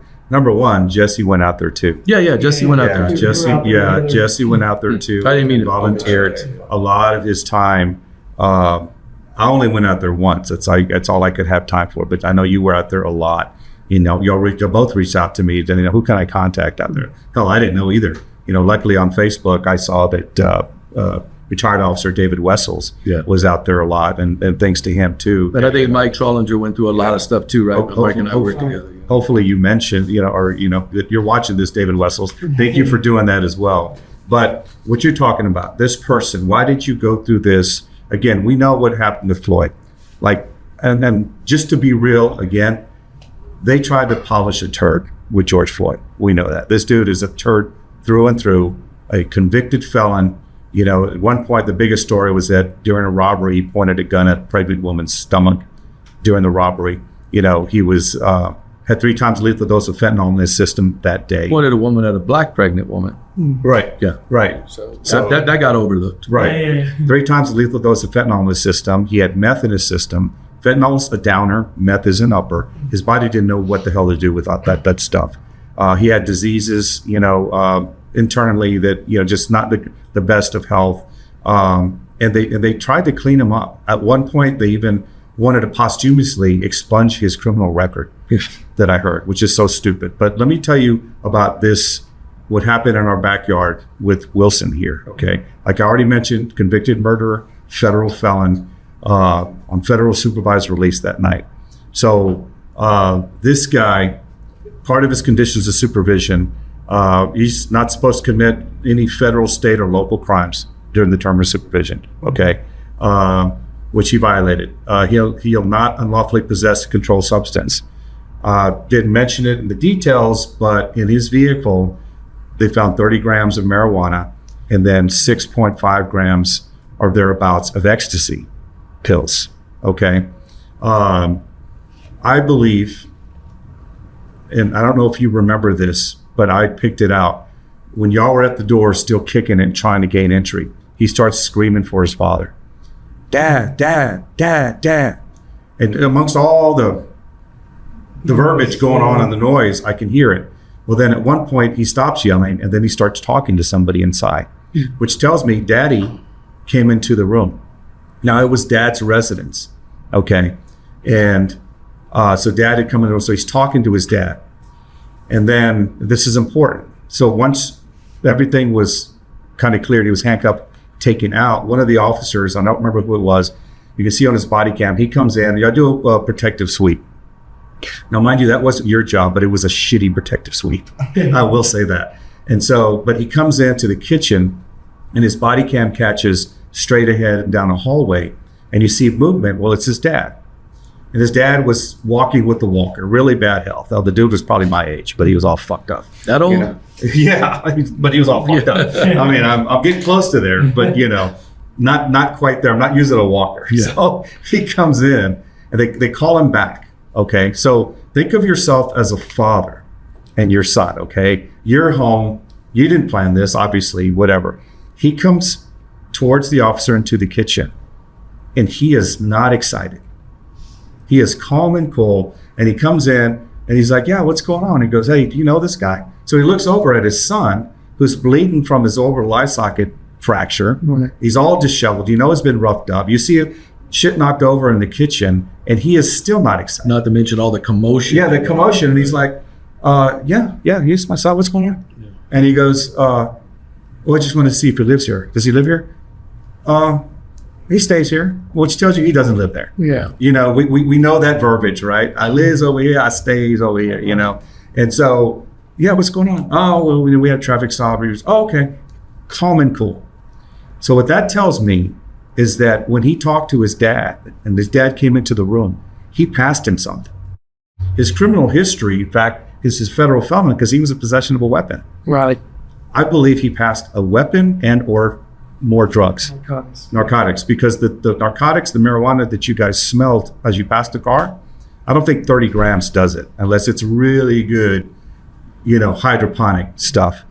He wasn't smoking it because in his medical records, there's no cannabinoids in there, okay? He did have, and this is important to know, cocaine in his system, okay? What is cocaine? Cocaine gives you a little bit better strength. It hypes you up. It's an upper and all that. So, but not just unlawfully possess a controlled substance. You're not supposed to ingest a controlled substance. And this guy is violated. To be fair, like he didn't think weed was illegal. And this is the next one, yeah. To refrain from unlawful use of a controlled substance. Another one. He shall not frequent places where controlled substances are legally sold, which we know he got them from somewhere. Exactly. Now, I have to say this. It was really cool in the trial when Jay Norton questioned him. And because we always want to know this. Oh, you had drugs in your car. And of course, he wasn't. So now, mind you, this guy's not a defendant. He is a victim. He's on the stand and he says, you had drugs in the car. Yeah. Where'd you get them? Man, the nervousness this dude had. And he says, of course, just like any crook, I don't know. Mm-hmm. Well, you don't know. They just magically appeared in your car. I don't know. And he kept pressing him. It was so awesome to watch. Where'd you get them? He finally admits a friend. Who was a friend? Just a friend. Then he gives a name. Any name. Right? Yeah, any name, which we don't know. But he was doing it just so this. It was so awesome to watch that he forced him to admit he was in possession of illegal narcotics. Yeah, he even said at one point, I don't know if you remember, Willie, that I think Jay asked him, do you normally transport your drugs in a backpack? He was like, yeah.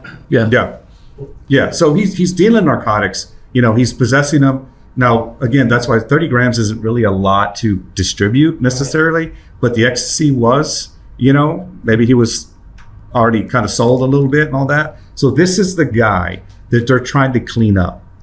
He is the victim. And when they put him on the stand in the courtroom, I was really I was wondering how the hell are they going to clean this guy up? Now you can rehearse and you can have, mock trials and try to give him the questions, but you cannot school him on what the defense is going to ask him. And the defense tore him up. In fact, they pissed him off where his gangster came out in it. Mm-hmm. And then outright lies right in front of the jury. He answered this, but then he wouldn't answer that in there. So again, here I am watching this, and we're watching this show. It really was so bad that they were trying to sell that this guy, poor him, got roughed up by these big bad policemen, unlawfully, no doubt. And I think it got to a point of almost where desperation, where I thought the prosecutor, Daryl Harris, was eventually just saying, look, man, I get all the law stuff. Don't worry about it. Look, he's a black man, and these guys are police, and they beat him up because they're racist. And that the jury would go, you're right. Let's just throw this guy in jail for the rest of his life. Exactly. I felt like that too. Yeah. And I wanted to mention earlier, because we've done a podcast called You May Beat the Rap, Not the Ride. Okay? You got the rap, and you took the friggin' ride, okay, for almost 5 years. Did anybody, when the case was dismissed, when you got your job back, do you remember, Jesse, do you remember? I don't remember the association or the chief or anybody coming out and saying, we're so glad this was adjudicated. We're so glad to have you back. Welcome back, Thomas. You know, we're going to get you through, and we're going to make sure and, you know, get you back to your unit and get you back out there, you know, right? No, not at all. So there's an interesting about the trial, because Willie's talking about the criminal trial. The trial began October 23rd. It ended in a mistrial pretty quickly. November 23rd, 1 month later, it was, November of 2023. The DA dismissed out the charges outright, right? They said, nah, there's no criminal case here. But I thought was interesting, and I was talking to somebody last night, the same DC that had to issue the return to duty orders, because I asked him about it. And so I said, hey, man, I said, so James McDonald, Juan Mandujano, and William Batters, all tenured instructors, right, at the academy, who are charged with teaching our young cadets, maybe not young in age, but young in experience, with what is acceptable, what is legal, what our policies are. They also teach our tenured officers and in-service, right? So they are the experts. When something happens, who is better? Like the chief, you agree that they're there. So Mandujano said, yeah, you had exigency to go inside the house. Right. Mandujano said, yeah, the force was not excessive. Batter said, the force was reasonable. Now, there was another one, I think you said Salinas, right, that said something completely different. Oh, yeah. But this is the interesting point I want to make. Par for the course. These are the same people. Then the prosecution put these on. Now, Willie clarified it, right? But at the end of the day, they brought them forward. And so the interesting thing to me is, so the chief said the CARB got it wrong. The chief said that both the sworn and the civilian. The chief waffled on the thing, said he had no recollection. His department experts got it wrong. But one of them retired, but he didn't transfer any of them. He didn't say, man, I can't have you working over there. You don't see it the right way. You weren't reassigned. These are the same guys. Mandujano is our expert, has testified in a lot of use of force things, especially with tasers. McDonald's has McDonald, I'm just hungry. I was thinking McDonald's, but McDonald has testified in a lot of cases on force. But why is it? It's the same thing with the thing. Like the chief, if you know this chief, right? We all know him. I know him. Some of us know him a little better. Right. But I'm telling you, if the chief thought that this was inappropriate and completely off the grid, they wouldn't have lasted a day. But they're there. So what does that tell you? Right? It said it's all bullshit. It was a show. You know, because these guys are still instructors, and they are and my point last night with this retired DC is, who is more credible? Our department experts that teach our cadets and our police officers, or a sergeant that never did that at Internal Affairs? Well, these guys, right? Exactly. Yeah. Well, part of the show, and I think it's important to mention as well, because I have the prosecution guide, there's a unit called Municipal Integrity, and the detective there, I'm not sure if he's still there, but his name is Manny Nunez. I hope not. Yeah. I don't, at the time, I didn't recognize the name. I was like, who the hell is this guy? He'd been on 30 to the years. marshals for a long time. Yeah, I should know who he is. You know, and then when I saw him, I was like, I did. Didn't have any opinion of him. Definitely not being up of a hard charger, you know, or anything like that. But he investigated y'all, and he wrote up a prosecution guide to charge y'all with official oppression. All right. Which, when I read the prosecution guide, I got tired of reading all the weight he had in there. Shit that didn't mean anything. But it was kind of like, you know, not the old school, the Rodney Dangerfield Back to School, and he's like, write me a term paper. He's like, oh, there's not enough weight here. Put some more graphs and pictures and stuff. He added a bunch of bullshit to try to make it look, you know, worthy. He had something. Like he had something. So I just went to the conclusion, and it didn't fit the crime. But that's what he tried to charge y'all with. The other thing was he didn't talk to, and am I right? He didn't talk to y'all. You didn't talk to Manny Nunez? Just on the phone. Just on the phone? Okay, but did call you in to go, hey, look at this, look at that. And I don't know if he talked to Scott, maybe on the phone too, you know, but if the narrative didn't fit, they weren't going to put you down. But those guys are taking now, mind you, it goes to the from DA, and the DA shit canned that assessment and just went with their own charge of aggravated assault by a public servant and all that. That's important to know. So can I hit this real quick? Yeah, I know we've been going a lot. Lusa, the sergeant, says he confirmed that you had no reason to detain or arrest Wilson. You had absolutely every reason to detain or arrest 100%. Wilson, right? And so this is the other thing he asked you at some point. Well, did you ever think about trying something else? I don't know if you remember. Yeah, that. I do. I'm like, brother, all this shit's going on. I'm always thinking, but there was no time to take a step back and consider, okay, we got to deal with a barricaded subject and walk away if the guy's armed or prevent the destruction of evidence. And then I just said, let me find case law, right? Wren versus United States established that a traffic stop is constitutional if there is PC to probable cause to believe that a traffic violation has occurred, regardless of officer's subjective intent. This means that a police officer can, you didn't do this, but this means that a police officer can use a traffic violation as a pretext to investigate other criminal activity. Officers can conduct unrelated inquiries to drugs, guns, etc. Well, I worked narcotics for a long time. We would always, you probably did it and as street crime. And we got this dude sitting there, get him on a traffic stop, work it up from there, because we don't want to give up our source, right? So when these guys are trying to tell you that you didn't have the right to do that, yeah, you did. He also concludes you didn't have a right to search. Marijuana, absolutely. The Supreme Court has already said that if you can detect or articulate that you smell drugs, you can believe that there are more drugs there. What are these guys, they put these guys in positions to oversee and conduct investigations on your potential conduct, and they don't know the basic tenets of it? That's pretty sad, right?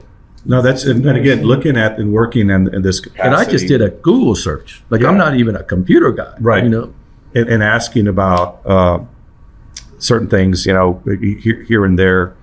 It's not a dig on anyone particularly. I mean, if I want to, I can and I will with the name.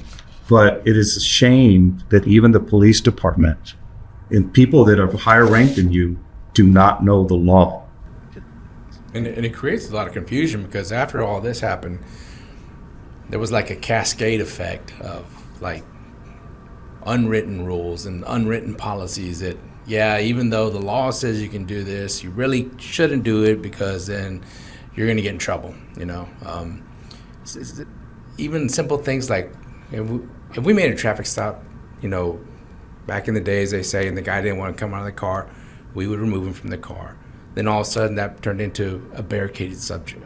If he didn't want to come out of the car, then technically you had to back off and notify SWAT, and they would come out and surround the car if the guy didn't want to come out of the car. And it's like... They would extract them. Yeah, so... Break the window. It just created a whole... And then the whole fresh pursuit, they actually were trying to tell us that there was no such thing as fresh pursuit anymore. Yeah, so it isn't the law. Chase somebody into... Just like that tactical association that they were saying that no-knock warrants aren't in the best interest. It's like, man, stop feeding into this stuff. These are the tools that are available to law enforcement. And the other thing is that's why San Antonio has the problem that it does with crime. We were talking off camera, the bad reputation it's getting in other places. Man, San Antonio is a rough city. Well, it's because these crooks out here know that we can't execute our duties the way we need to. And then the chief will talk a lot about, we want to maintain the confidence and trust of the public. Well, yeah, but man, the law-abiding public wants to get us between them and the bad guys. But it's a shame that this happened to you, man. I tell you, man, thank you for coming in. You're absolutely a man of character. I know you started your own business. I didn't ask you why you resigned. If you want to touch on that, I can only imagine. But yeah, no, definitely. Just going back a little bit, just touch up on what we're just talking about. I think it's very important to just say, because I still obviously in communication with a lot of officers in the department, and it sucks knowing that my brothers and sisters are having to second guess themselves while doing police work because of bullshit. All this political bullshit and rules that they put into play where they having us second guess and we're put in these horrible situations. So I don't want to go to work being scared of, hey, shit, if I pull out my weapon, I got to do a use of force now. Like, what kind of bullshit is that? That's the last thing I want to be thinking about as or show of force. You know what I mean? Like, now you have officers second guessing about pulling their weapon out of their holster because I got to do a fucking report. You know what I mean? Like, And we're police officers. This is what we signed up for. It's just another level of force. Exactly. A weapon is a police officer's It's a tool, very effective you know? tool. Yeah. Very effective tool. Many times where, hey, get on the ground, I'm gonna tase you. I don't know why, but Peckerwoods they're more scared of a fucking taser than they are of a weapon. Yeah, You say I'm gonna tase you, and because it's an unknown. they're going straight to the ground. You tell them I'm gonna shoot you, they're gonna keep running. And your point is so valid, because the last thing really officers should have to deal with is the hesitation effect. You know, we talk about that all the time, action beats reaction, right?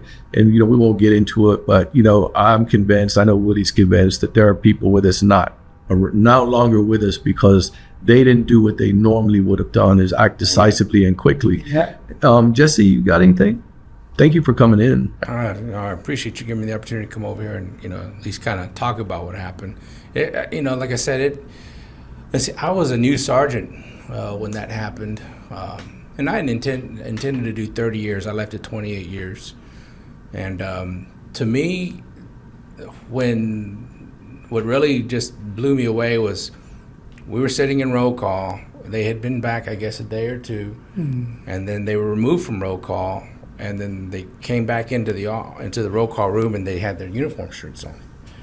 And we were just like, what happened? And then the captain advised us that they had been given the, you know, contemplated indefinite, and we're all looking at each other like they were issued a 15-day, and they're back, you know, and they're coming back to duty, and all of a sudden and the first thing I was thinking, well, somebody probably is demanding that an example be made of somebody because of what we just went through with the riots. One thing we did say, they were issued a 15-day.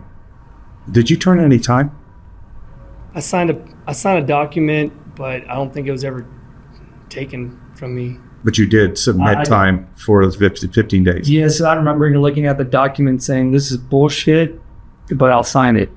I just remember. So that was the thinking contemplated. You know, for a suspension, I think what he's saying is anything under X, no. you can forfeit time. But that wouldn't have happened until the actual suspension was agreed Because upon he would have and been able to go executed, speak to the chief for that one Exactly. too. But, Yeah. you know, I wanted to say, and I asked you if it's okay to say this. You put a post on Facebook, I don't know, a couple months ago, and it was a heartfelt post. It was talking about this particular occurrence, and you were talking about how you wish you could have done more, and you could see how much this weighed on you. Like, it was very weighted. Yeah, it was a very genuine And response. I just wanted to tell you, I don't remember if I talked to you or I made a response. I don't remember, but most of us feel that way. You know, there's only so much you can do, and then when you get to the point where people above your pay grade can start making those kind of decisions, you always feel a little helpless, like you should have did more.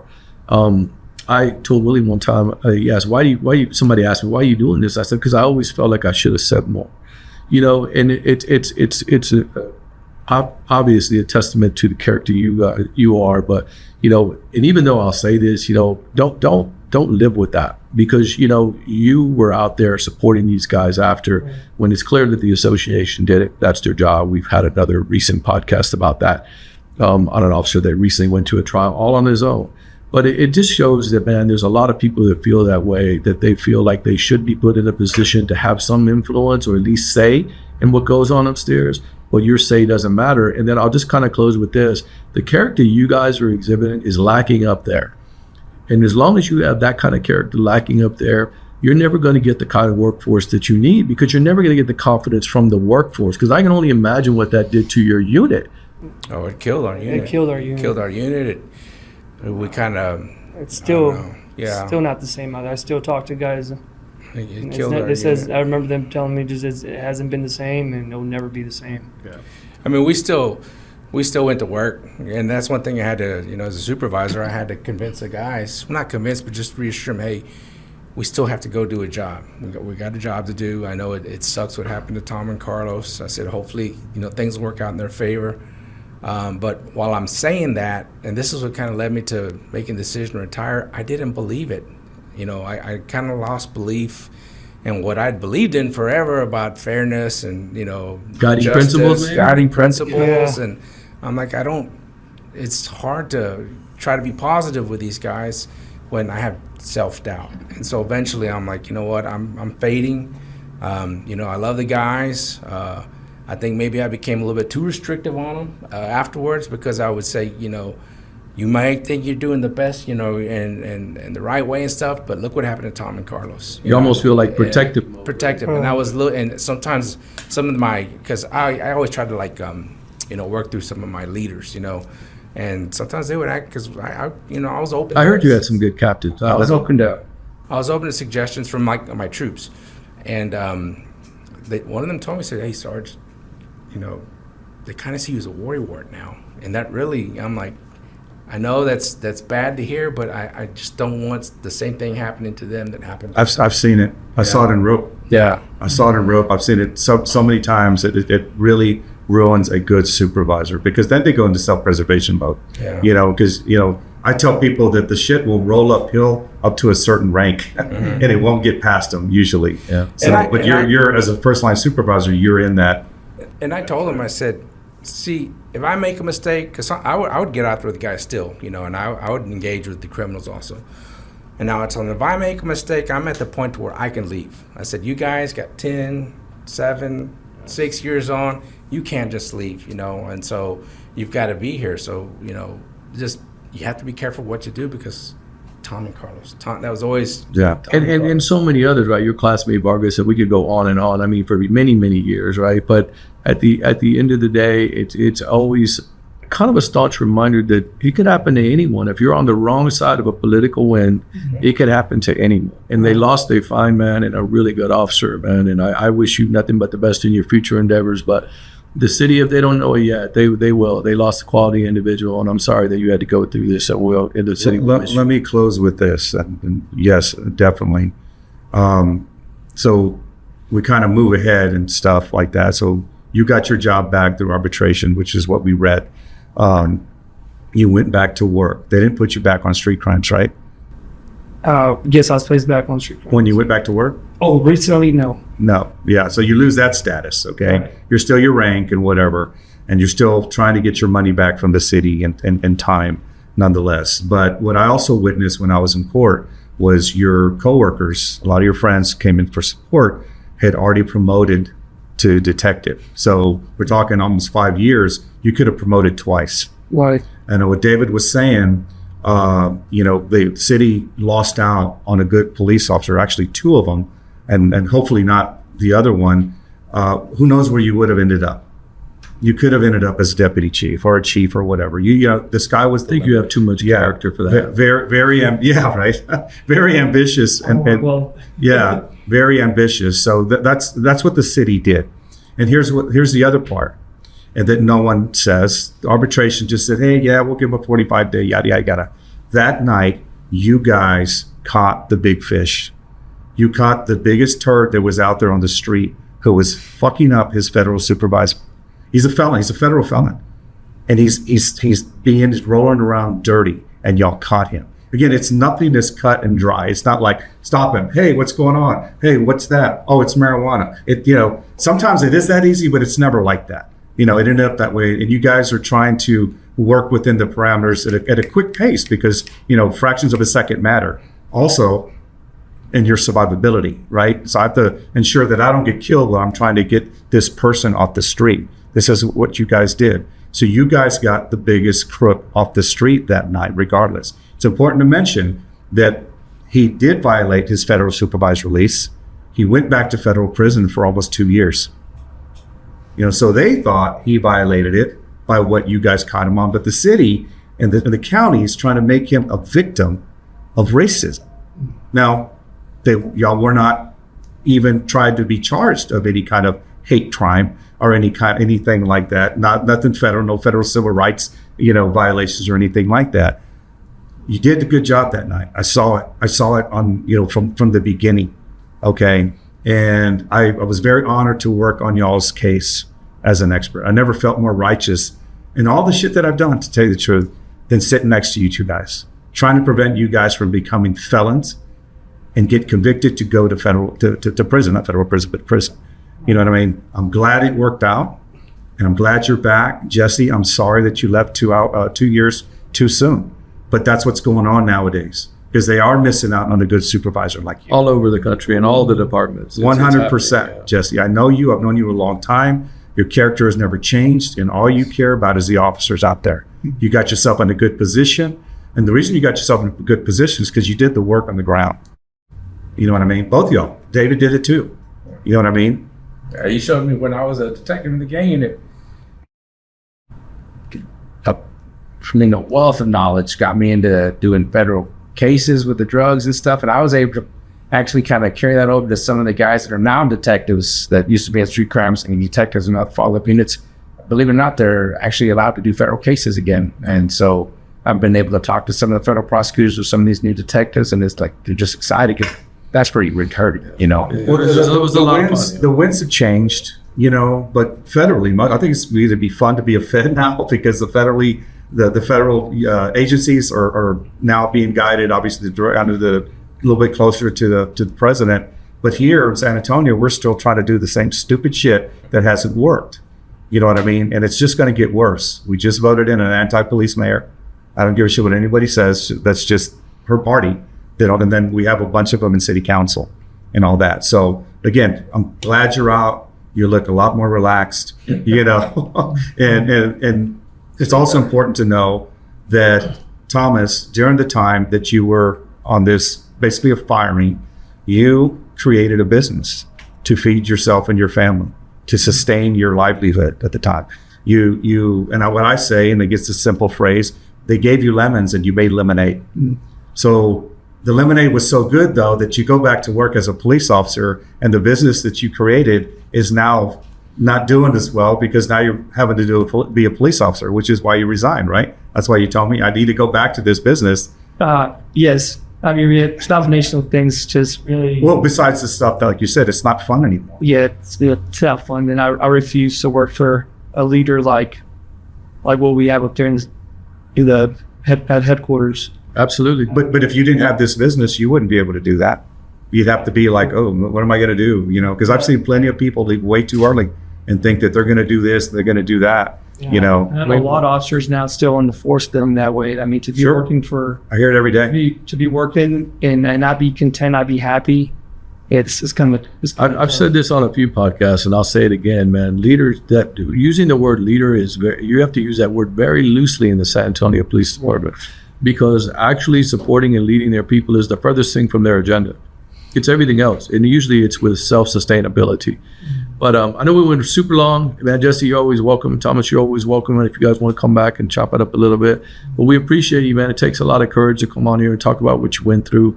We can try to talk on your behalf, and we try to do the best we can, but it's always different when you're the one talking. And Jesse, the fact that you were a sergeant for a long time, and then you also were there that night and coming on really is good. And I hope more people feel comfortable in coming on, because that's what it's going to take to finally get people to realize that this is not a righteous person down there. This is not a righteous workplace. Police officers, and I'm preaching to the choir, should know that as long as they're doing what they can with the right intentions, without malice, and I use malice for a reason, that there should be a bunch of people at the top supporting the people that are doing the job every day to keep our community safe. And I'll just say thank you. Yeah, it needs to be fixed. But thank you all for coming in. Thank you for sharing this. I hope it didn't bring up any emotions that you probably didn't want to experience again. No, not at all. Yeah. I mean, I know you're. But if I know it you're did, good I company. Can't get any worse. Yeah. If it did, I'll be happy to buy you a few beers. But we'll have to Uber. I know you're in good company, and especially I've been probably more comfortable knowing us and knowing that we're on your side, no doubt. But Jesse, thank you. It's good to see you as always. Thomas, tell us about the business you created. So as soon as I got let go from the police department, it was in the middle of COVID. It was a tough time to lose my job, really, from making money to just having no money at all. And I decided to start a trucking business in 2020. And that was the only thing I can think of at that time to make a living. And from there, it led to other things. And we've been successful enough, and it's been a blessing, honestly. We primarily focus on asphalt, concrete. We do a lot of seal coat restriping, a lot of parking lot maintenance, anything commercial, residential. So despite of everything, it was a blessing.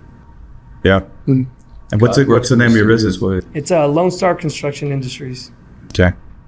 And we'll show on the screen will be contact number and email or whatever, and hopefully you can get some business out of there. You got it. Thank you. Mention Blue Wolf Podcast, you'll get 50% off.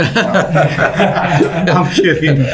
Thomas is like, what? Yeah. Jesse, did you start a business? No. Okay. I'm just enjoying retirement. It's become working for the Thunder Down Under in Vegas. Go see him. And, dollar bills, no doubt, $5 bills. I'm with that. But thanks. I appreciate that, Thomas. Thank you, guys. Folks, I hope that you've listened all the way to the end of this podcast. And we really like interaction. Like it, share it, talk about it. But again, I'm open to any kind of good conversation for people that just have questions. No big deal. And that have that dialogue. But thank y'all for watching, and we'll see you the next time. Thank you. Thank you. This episode of the Blue Wolf Podcast is brought to you by Blue Line Professional Inspections. Check out blproinspections.com or call 210-771-8831 for all your inspection needs. Blue Line is a first responder-owned business.